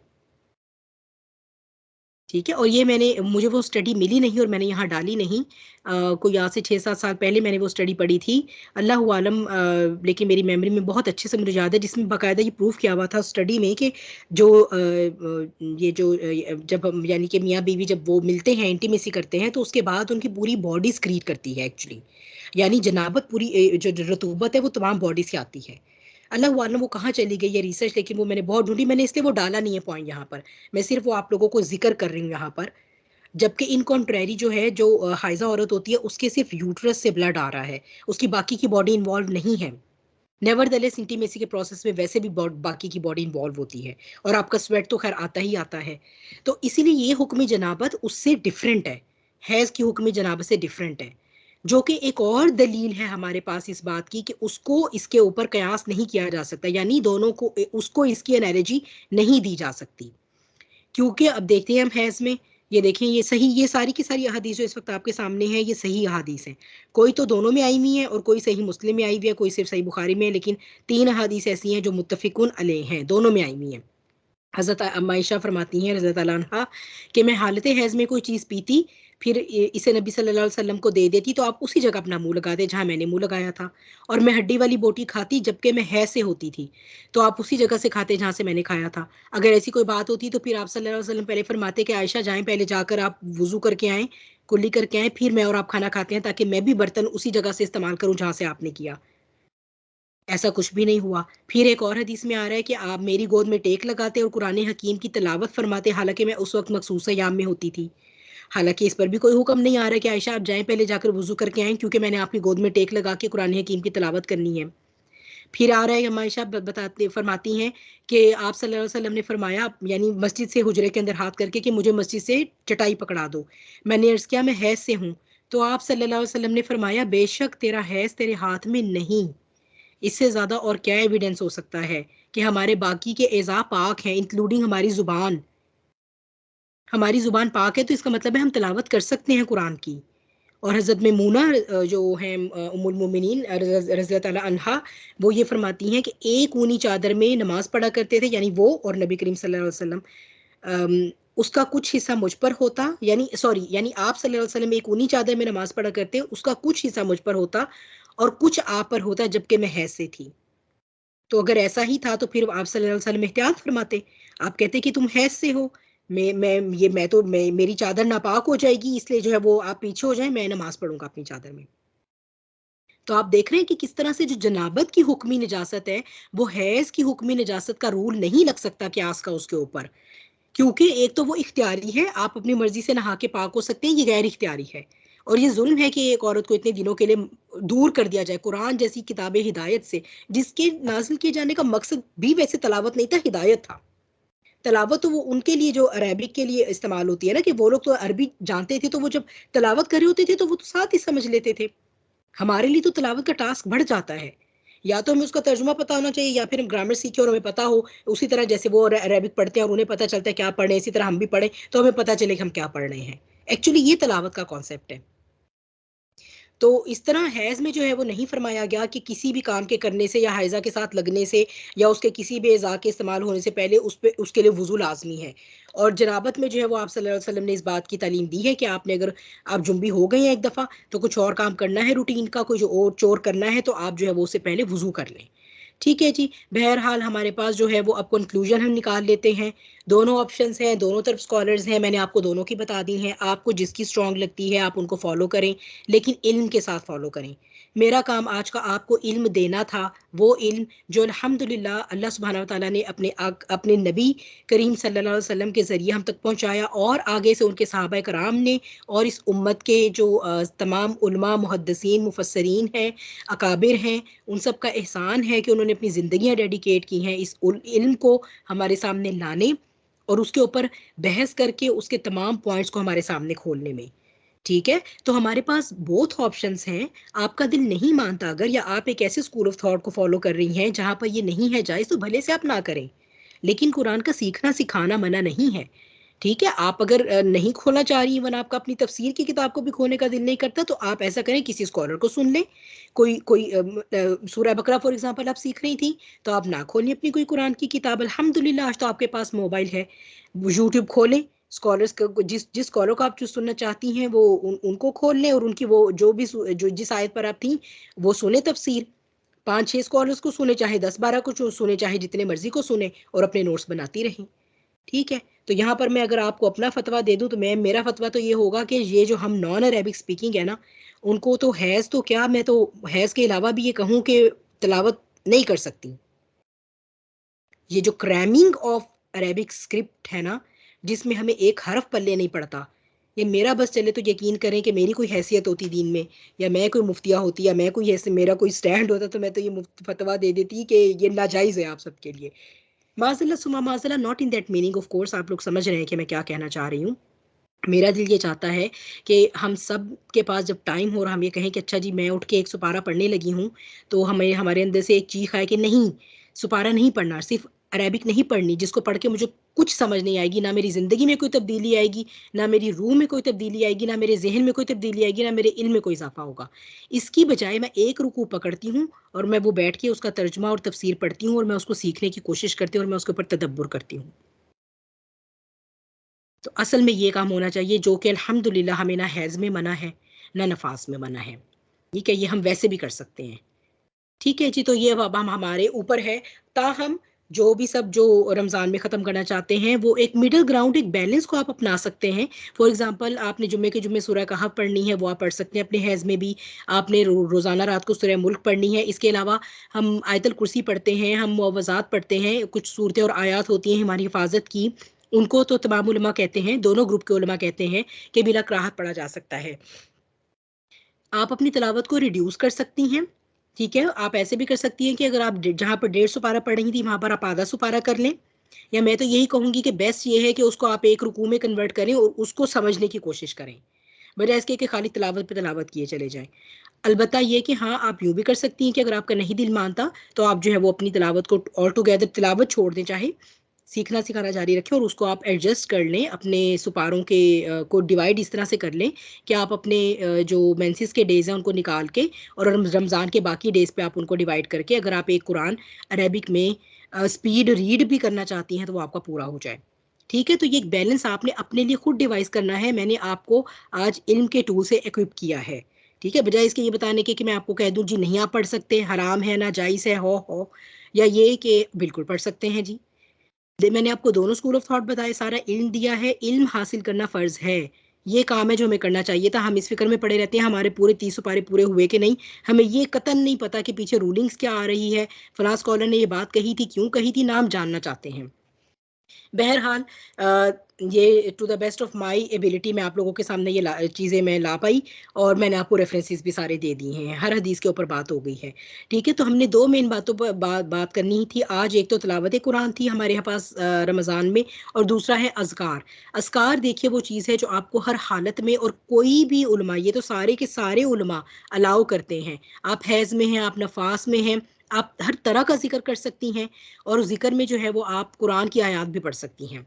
ठीक है जी। और इसके अंदर जो है वो मैंने आपको सिर्फ जो सुबह और शाम के, अच्छा अस्कार को 3 कैटेगरी में मैंने यहाँ पर आपके लिए रखा, सुबह और शाम के अस्कार, फिर ये कि हर नमाज के बाद के अस्कार, और फिर ये कि किसी भी वक्त किए जाने वाले अस्कार।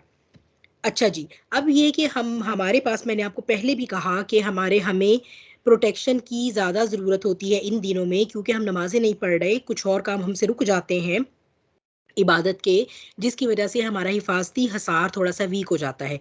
प्लस हम इमोशनली वैसे ही जो है वो थोड़े डाउन होते हैं। ठीक है, तो हम जो है वो हमें ज़्यादा ज़रूरत होती है कि अल्लाह सुब्हानहू व तआला से अपना ताल्लुक जो है वो कायम करें इसमें, अस्कार के ज़रिए से और कुरान को सीखने के ज़रिए से। अच्छा, अस्कार में भी मैं आपको एक बात बता दूं, जो द जिक्र है ना, द जिक्र अज़िक्र, उसे अल्लाह सुब्हानहू व तआला ने कुरान कहा है। कुरान में ही कुरान को अज़िक्र कहा गया है।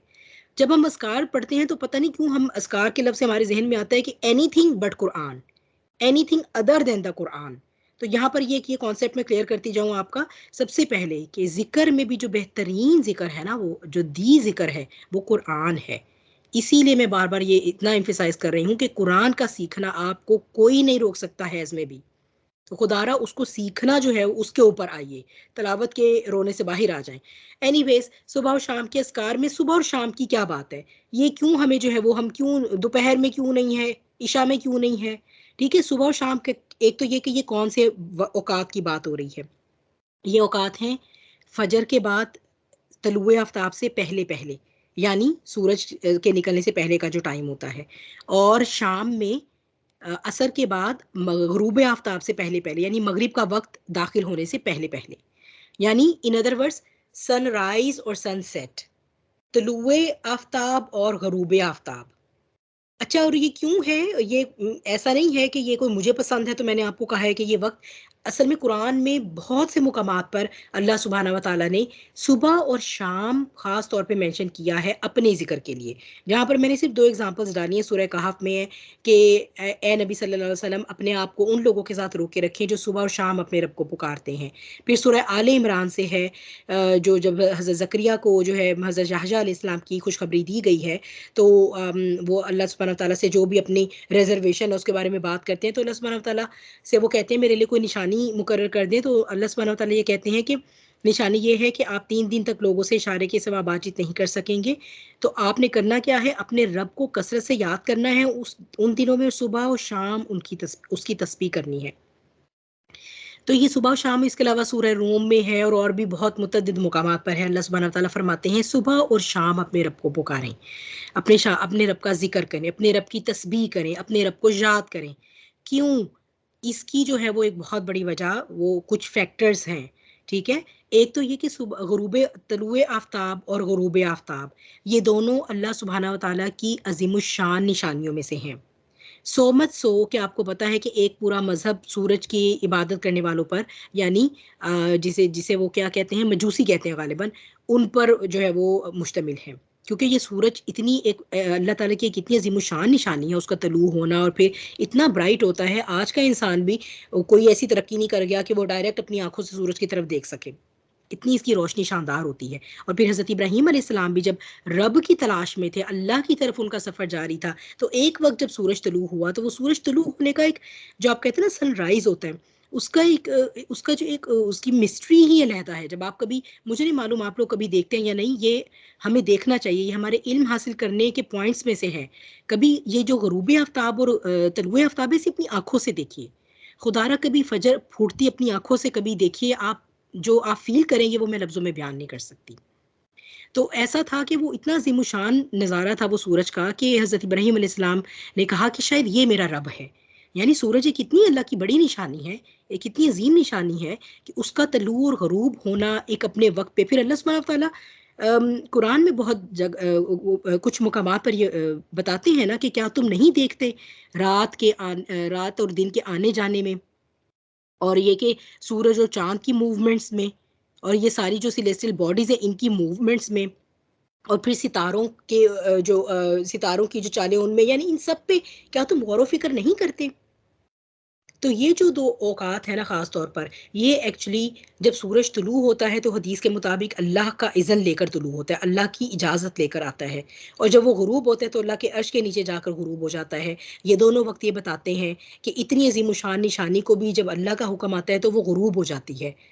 तो इसलिए ये दोनों वक्त ऐसे हैं जो अल्लाह की बड़ाई को जाहिर करते हैं। सूरज का निकलना, सूरज का चले जाना और रात का आ जाना, ये अल्लाह की बड़ाई के औकात हैं। ख़ास तौर पर अल्लाह की वहदानियत, उसकी बहुत बड़ी निशानियों में जो उसकी वहदानियत की हैं उसकी तरफ ये इशारा करती हैं। फिर मैं और आप ये जानते हैं, मैंने अब डाली नहीं है हदीस के ज़्यादा ना हो जाए आप लोगों के लिए, कि फ़रिश्तों की ड्यूटी तब्दील होती है। जो फ़रिश्ते सुबह फ़जर के आए होते हैं वो शाम असर की नमाज के बाद और मगरिब के वक्त से पहले, यानी असर के वक्त वो ऊपर चले जाते हैं, और दूसरी फरिश्तों की जो है वो जो है वो ग्रो आ जाता है। ठीक है, और वो सुबह का नामा माल लेके चले जाते हैं, और ये जो है वो फिर अब रात का नामा माल लिखेंगे, और फिर ये अल्लाह के सामने पेश किया जाता है कि जब हम आए थे तो तेरा बंदा फजर की नमाज पढ़ रहा था या असर की नमाज पढ़ रहा था या कि नहीं। और असर की नमाज की इंपॉर्टेंस तो कुरान पाक में भी है, सूरह बकरा में है ना, कि अपनी नमाजों की हिफाजत करो, खास तौर पे सलाते वस्ता की। तो सलाते वस्ता जो है वो किसको कहा गया? असर को ही तो कहा गया है। तो असर की जो नमाज है वो इसलिए इतनी इंपॉर्टेंट है। अच्छा, फिर ये कि इमाल पेश किए जाते हैं, जैसा मैंने आपको बता दिया कि वो इमाल लेकर जाते हैं। ठीक है, इमाल जो मुख्तलिफ मतलब लेवल्स पे पेश होते हैं ना, रोज़ाना के भी पेश होते हैं और फिर हमारे हफ्तावार भी पेश होते हैं, जैसे पीर और जुमेरात को। ठीक है, और रोज़ाना के भी पेश होते हैं। तो रोज़ाना के में हमें क्या है कि हम उस वक्त अल्लाह के जिक्र की हालत में हों। फिर ये कि ग़ुरूब आफ्ताब का वक़्त जो है वो कैसा वक़्त होता है, जिस वक़्त जिन्नात और जो दूसरी काफ़ी तरह की जो ज़रर रसा मखलूक़ात हैं जो हमें नहीं नज़र आ रही, वो छोड़ दी जाती हैं, वो आज़ाद हो जाती हैं। ये हदीस तो आप सब बहुत जानते हैं ना कि मगरिब का वक़्त जब यानी कि ग़ुरूब आफ्ताब का वक़्त शुरू हो जाए, तो बच्चों को घर के अंदर रोक लो, बाहर ना जाने दो, और बर्तन जो हैं खाने-पीने के उनको बिस्मिल्लाह पढ़ के उनको ढक दो। और ये कब तक ऐसा रहता है? ऐसा तब तक रहता है जब तक इशा का वक़्त नहीं दाखिल हो जाता। यानी जैसे-जैसे ग़ुरूब आफ्ताब हो रहा है, वैसे ही वो सारी की सारी अब जिन्नात, शयातीन की मूवमेंट भी हो रही है, फ़रिश्तों की मूवमेंट भी हो रही है। यानी अब ये देखें कि आलमुल ग़ैब में बहुत बड़ी-बड़ी चेंजेज़ आ रही हैं, जो हमें नज़र नहीं आ रही। हमें तो बस सनराइज़ नज़र आता है और सनसेट नज़र आता है। लेकिन आलमुल ग़ैब में क्या है? फ़रिश्तों का एक ग्रोह आ रहा है, एक ग्रोह जा रहा है ईमान लेके, अगला ग्रोह आ रहा है, ईमान लेकर जाए जा रहे हैं हमारे।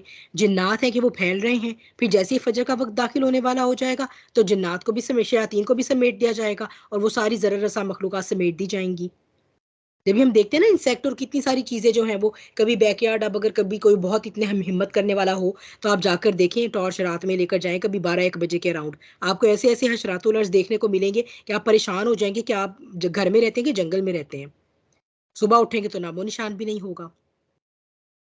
फिर ये साइंटिफिक स्टडीज़ हैं जो कहती हैं कि सनसेट और सनराइज़ के टाइम बहुत मिस्टिकल होते हैं और बहुत मिस्टीरियस होते हैं, क्योंकि यूनिवर्सल जो कॉस्मोस है ना, उसके अंदर उसकी जो एनर्जी है उसके अंदर बहुत, उसके स्पेक्ट्रम में बहुत चेंजेस आ रही होती हैं। क्योंकि सूरज जब तुलू हो रहा होता है तो क्या होता है, डार्क होता है स्काई पहले, फिर dark violet, dark blue, light orange, red, फिर वो ब्राइट हो जाता है। इसी तरह जब ग्रूब होता है तो क्या जो होता है स्पेक्ट्रम, ब्राइट होता है, फिर वो लाइट होता है, ऑरेंज में चला जाता है, फिर डार्क वायलेट और फिर डार्क हो जाता है। तो ये जो चेंजेस आती हैं ना, इससे जो है वो अब साइंटिफिक स्टडीज़ की गई हैं। एक बाकायदा पूरा अब एक आप कह लें कि एक इल्म बन गया है जिसे आप कहते हैं वाइब्रेशनल साइंसेज़, या जिसे आप कह लें कि तवानाई का इल्म भी कहा जाता है इसे। काइनियोलॉजी था प्रोबेबली उसकी साइंसेज़ होती हैं। वो ये कहती हैं कि ये जो वक़्त औकात होते हैं, इसके अंदर ये जो लाइट स्पेक्ट्रम चेंज हो रहा होता है ना स्काई का, यानी तुलुए आफ्ताब के वक़्त डार्क से लाइट जो सारा होता है जो मैंने आपको बताया है, और ग़ुरूब आफ्ताब के वक़्त वो डार्क से लाइट से डार्क की तरफ चला जाता है जो सारा। ये जितनी भी स्पेक्ट्रम के ऊपर चेंज हो रही होती है ना, कि कभी वो वायलेट नज़र आता है स्काई, कभी आपको ऑरेंज नज़र आता है, कभी ऐसा होता है, होते-होते डार्क हो जाता है, होते-होते लाइट हो जाता है। ये जो चेंजेज़ आती हैं ना, ये हमारे मूड पर और हमारी साइकोलॉजी के ऊपर डायरेक्टली असरअंदाज़ होती हैं। डायरेक्टली असरअंदाज़ होती हैं तो इसका क्या मतलब है? इसका मतलब है कि एक ख़ास किस्म की, आपने देखा होगा कि शाम ढलती है तो एक ख़ास किस्म की उदासी महसूस होती है। हालाँकि कुछ भी नहीं होता, बिल्कुल ठीक-ठाक दिन होता है, क्योंकि सूरज की रोशनी जा रही होती है ना, सूरज की रोशनी एक नेचुरल एंटी डिप्रेसेंट होता है। तो एक हल्की-सी डिप्रेशन, डाउन फ़ील होना, एक उदासी-सी आ जाती है दिल के अंदर। इसी तरह जब आप तलुए आफ्ताब देखते हैं तो जैसे जैसे सूरज की रोशनी निकलती है वैसे वैसे इंसान ज़्यादा खुद को बशाश महसूस करता है। इसे कहा जाता है कि फजर होने से भी कुछ देर पहले उठें, तहज्जुद में उठें, उस वक्त का आसमान देखें, फिर फजर को ऑब्जर्व करें और साथ अल्लाह का जिक्र और इबादत। तो ये सारा का सारा जो फिनोमेना है, प्लस ये कि हमारे ईमान ले जाए जा रहे हैं, प्लस ये कि जिन्नात जो है वो छोड़े जा रहे हैं, दूसरी मखलूक़ात हैं जो हमें ज़रर पहुँचा सकती हैं, प्लस ये कि अल्लाह की बड़ाई के औकात हैं, और दूसरा ये कि अब साइंस भी इसको मानती है कि ये ऐसे टाइम हैं जो कि हमारे मूड के ऊपर बहुत ज़्यादा असर डालते हैं, हमें साइकोलॉजिकली इफ़ेक्ट करते हैं। तो इन सब चीज़ों से बचने के लिए, अपनी हिफाजत के लिए, अपने घर की हिफाजत करने के लिए हम जो है हमें सुबह और शाम के इन अज़कार की पाबंदी लाज़मी पकड़नी चाहिए। देखिए, हम पर हमारे शौहर के घराने की इज़्ज़त की जो हिफाज़त है, ये हम पर फ़र्ज़ है ना, ये हमारे शौहर का हम पर प्राइमरी जो हुकूक आते हैं मियाँ-बीवी के, ये उनमें से एक है, वन ऑफ़ द प्राइमरी हुकूक है। और उसके घर की ही हिफाज़त भी हम पर फ़र्ज़ है। उसकी जो औलाद है, उसकी हिफाज़त भी। इन व्हिच सेंस कि ये सारी की सारी चीज़ों से प्रोटेक्शन। जब हमें मालूम हो गया है कि ये मखलूक़ात हमें नुकसान पहुँचा सकती हैं, तो सुबह और शाम के अस्कार जो हैं, ये हमें लाज़मी पकड़ने चाहिए और हमें खुद पर, अपने शौहर बच्चों पर और अपने घर पर जो है वो इनको बिल्कुल पढ़ के फूँकना चाहिए। ये हमें एक्स्ट्रा प्रोटेक्शन देते हैं और आपकी ज़िंदगी में बहुत ज़्यादा बरकत और तब्दीली लेकर आते हैं। ये it is a tested experimented thing and proved, जो मैं आपके साथ शेयर कर रही हूँ। तो ये इस वजह से सुबह और शाम के औकात कहे गए हैं। लेकिन अज़कार ऐसी चीज़ नहीं है जो किसी एक ख़ास वक़्त से हों, लेकिन ख़ास वक़्त वाले जो हैं उनका मैंने बता दिया कि वो क्यों है ख़ास, और इन टाइम पे करने वाले अज़कार भी ख़ास हैं। आप में से जिनके पास नहीं होंगे मैं शेयर कर दूँगी, वैसे किताबें हैं जिनके अंदर दिए होते हैं। हो सकता है मोस्टली तो आप लोगों को शायद पता भी हो और आप सबके पास हों भी। जिसको चाहिए होंगे वो मुझसे ले सकता है सुबह और शाम के अज़कार। ठीक है जी? जो सुन्ना की रोशनी, सही सुन्ना की रोशनी में है। फिर हर नमाज के बाद हम क्या कर सकते हैं, तो इसका मतलब है हैज़ में हम अस्कार कर सकते हैं, बल्कि हमें बहुत ज़्यादा पाबंदी से करने चाहिए। फिर हम क्या कर सकते हैं, नमाज तो हम नहीं पढ़ सकते, लेकिन क्या हो कि जब भी नमाज का वक्त हो जाए, अजान आए कानों में, ठीक है, या आपने ऐप पर लगाई हुई है, तो जैसे ही अजान से नमाज का वक्त दाखिल हो जाए, थोड़ी देर के लिए ऐसा कीजिए कि आप अपनी मसरूफियत छोड़ के, या आप एक वक़्त रख लें, जैसे ज़ोहर का वक़्त दाखिल हो गया, तो आप एक वक़्त रख लें कि मैं आप बैठ के थोड़ी देर, जैसे मैं नमाज़ तो नहीं पढ़ सकती, लेकिन मैं जो नमाज़ के बाद के अज़कार पढ़ा करती थी ना, वो जो 33 दफ़ा सुबहान अल्लाह, अल्हम्दुलिल्लाह, अल्लाहु अकबर, तो वो और फिर वो एक दफ़ा जो है वो ला इलाहा इल्लल्लाहु वाला, तो ये पढ़ के मैं अपना पूरा काउंट पूरा करूँगी। या अगर कोई और भी आपने अज़कार ऐड किए हुए हैं, फॉर एग्ज़ाम्पल अगर तस्बीह करनी मुश्किल लगती है कि दरूद एक ही दफ़ा में बैठ के, एक ही सीटिंग में बैठ के, या इस्तग़फ़ार एक ही सीटिंग में बैठ के 100 दफ़ा कैसे पढ़ें, तो 5 नमाज़ों के बाद उसको 20-20 करके भी डिवाइड किया जा सकता है, जिससे 100 का काउंट भी पूरा हो जाता है और वो एक दफ़ा बैठ के पढ़ने का बर्डन भी नहीं लगता। तो ऐसे भी कर सकते हैं कि वो भी साथ आप अपने पढ़ लें। यानी हर नमाज़ का एक टाइम ऐसा रख लें, जिसमें आप लाज़मी अपने नमाज वाले अस्कार कर लें, और आप अल्लाह ताला से दुआ भी कर सकती हैं, जैसे आप अपनी नमाज के बाद करती हैं, तो ये काम भी हम कर सकते हैं। ठीक है, फिर एनी टाइम अस्कार में जो है, ये मैंने अस्कार की कुछ फजीलतें यहाँ पर डाली हुई हैं, आप लोग खुद पढ़ सकते हैं। बाकी एनी टाइम अस्कार में तो आप कोई भी, आप खुद, वो आपके अपने ऊपर है। ठीक है? क्योंकि अल्लाह के ज़िक्र की क्या इसके ऊपर तो पूरे बाब है ना, अगर आप अहादीस की किताबें उठाते हैं कि इनके लिए ये तो एक पूरा अलहदा से हम टॉपिक डिस्कस कर सकते हैं फ़ज़ीलत अस्कार का, कि इतनी ज़्यादा जो है वो सही अहादीस आती हैं। जैसे ये कुछ मैंने आपके सामने शेयर की हुई है कि जब कुछ लोग बैठकर अल्लाह का ज़िक्र करते हैं, तो फ़रिश्ते इन्हें घेर लेते हैं, रहमत इन्हें ढाँप लेती है, उन पर सकीनत नाज़िल होती है और अल्लाह अपने हाँ फ़रिश्तों के पास उसका तज़किरा फ़रमाता है। कितनी बड़ी बात है, और इसमें तो कोई रमज़ान के होने की शर्त भी नहीं है, जब भी करेंगे हम। ठीक है? फिर ये कि आप सल्लल्लाहु अलैहि वसल्लम ने फरमाया कि मुफ़रिदून सबकत ले गए। तो जब सहाबा कराम ने दरियाफ़्त फरमाया कि वो कौन लोग हैं? तो जवाब दिया गया कि अल्लाह का कसरत से ज़िक्र करने वाले मर्द और औरतें। फिर कितनी बड़ी बात है, सही हदीस मुत्तफ़िकुन अलैहि सही हदीस है। सही बुखारी, सही मुस्लिम दोनों में, जो शख़्स अपने रब का ज़िक्र करता है वो ज़िंदा की तरह है, और वो शख़्स जो ज़िक्र नहीं करता मुर्दा की तरह है। इतनी बड़ी बात है। इसका क्या मतलब है? इसका मतलब है कि हम अगर स्पिरिचुअली डेड हैं तो हम मुर्दा ही हुए। ज़ाहिर-सी बात है, ऐसा तो नहीं होता ना कि जो अल्लाह का ज़िक्र नहीं कर रहा वो कोई लाश पड़ी हुई है, नहीं। जिस्मानी तौर पर तो वो ज़िंदा नज़र आ रहा है, लेकिन उसकी रूह मर गई है, वो रूहानी तौर पे डेड पर्सन है। अल्लाह के यहाँ वो मुर्दा ही कंसीडर हो रहा है। इतनी बड़ी बात है कि ज़िक्र हमारी रूह को जो है वो ज़िंदा रखता है अल्लाह का। और यहाँ पर फिर क्या है, दी जिक्र क्या है, कुरान। यानी ये सारा कुछ करने के बाद कि आपने सुबह शाम के अस्कार की पाबंदी की, आपने हर नमाज का टाइम के टाइम में थोड़ा सा टाइम निकाला, नमाज के अस्कार भी किए। इसके अलावा भी आप ऐसे कर सकते हैं कि कोई वक्त रख लें जिसमें आप ये कहें कि मुझे अपनी जो भी तस्बीह इस्तगफार की या किसी भी जिक्र की वो मैंने करनी है। या आप ऐसा भी कर सकते हैं, चूंकि नमाज तो नहीं पढ़ रहे, एक्स्ट्रा टाइम बच रहा है, तो आप उसमें क्या कर सकते हैं, कोई एक्स्ट्रा अस्कार शामिल कर लें कि अच्छा फजर की नमाज के बाद मैं एक तस्बीह जो है वो किसी और जिक्र के साथ ऐड कर लेती हूँ जो मैं आमतौर पे नहीं करती हूँ, लेकिन चूंकि रमज़ान है तो मैं ऐड कर लेती हूँ। उसके लिए आप सही हदीस से जाइए, बहुत सारी जिक्र है जिनकी बहुत सी फजीलत है। सुबहान अल्लाहि व बिहम्दिही, सुबहान अल्लाहिल अज़ीम, पढ़ने में बहुत हल्का, मिज़ान पे बहुत भारी। इस तरह के बहुत से और हैं, मैं अब आपको सारे नहीं बता रही, ठीक है, वो आप खुद भी देख सकते हैं, आपको बहुत से मालूम भी होंगे, वो भी ऐड कर सकते हैं। प्लस कोई टाइम ऐसा लाजमी स्पेसिफाई करें जिसमें आप द जिक्र, अज़िक्र, कुरान, ठीक है, इन वो क्या है, इन्ना नज़्ज़लना ज़िक्रा, बेशक हमने ही इस जिक्र को यानी इस कुरान को नाजिल किया। द जिक्र को सीखने का वक्त डेडिकेट करें। और अगर आम दिनों में आपको है कि हमें तिलावत करके लाजमी बस स्पीड रीड करके अपना कुरान ही पूरा करना है, तो एटलीस्ट इन दिनों में तो आप उसको पॉज करके कुछ कुरान को सीख सकते हैं। तो ये वो द जिक्र होगा, और जब द जिक्र करेंगे तो क्या होगा, आप अपने रब के नज़दीक जिंदा इंसानों में शुमार होंगी। तो इस तरह, इसके अलावा बाकी के जो तरीके हम डिस्कस कर चुके हैं वो मैंने आपको बता दिए थे पहले भी शुरू में कि क्या क्या हम कर सकते हैं, ठीक है, वो मैंने वहीं पर आपको ब्रीफली बता दिया था। बेनिफिशियल इल्म नाफे हासिल करना, करेक्टर बिल्डिंग, कोई ना कोई अपनी पर्सनैलिटी के ऊपर काम करते रहना, खुद को ग्रूम करना, बेहतर बनाने की कोशिश करना, दूसरों को कैसे ज़्यादा हेल्प आउट कर सकते हैं, अपने अखलाक को बेहतर कैसे बनाएं, अपनी ज़ुबान को कैसे कंट्रोल करके रखें, ग़ीबत चुगली इन सबसे, खैर वो तो रोज़े में भी बचना है। और चैरिटी ये कि हम और ज़्यादा सदका खैरात जो है वो कर सकते हैं। चैरिटी वैसे भी ख़वातीन को कहा गया है कि चूँकि वो ज़ुबान के सिन या गुनाह बहुत ज़्यादा करती हैं, तो उनको चाहिए कि वो चैरिटी ज़्यादा किया करें ताकि अल्लाह सुब्हानहू व तआला अपनी रहमत से उन्हें जो है वो दोज़ख की आग से बचाएँ। आमीन या रब्बिल आलमीन। अल्लाह सुब्हानहू व तआला आपसे और मुझसे कबूल फरमाएँ। जज़ाकुमुल्लाह खैर कसीरन कसीरा। अटेंड करने के लिए, इसका पार्ट बनने के लिए सेशन को क्लोज़ करते हैं। अऊज़ु बिल्लाहि मिनश शैतानिर रजीम, बिस्मिल्लाहिर रहमानिर रहीम।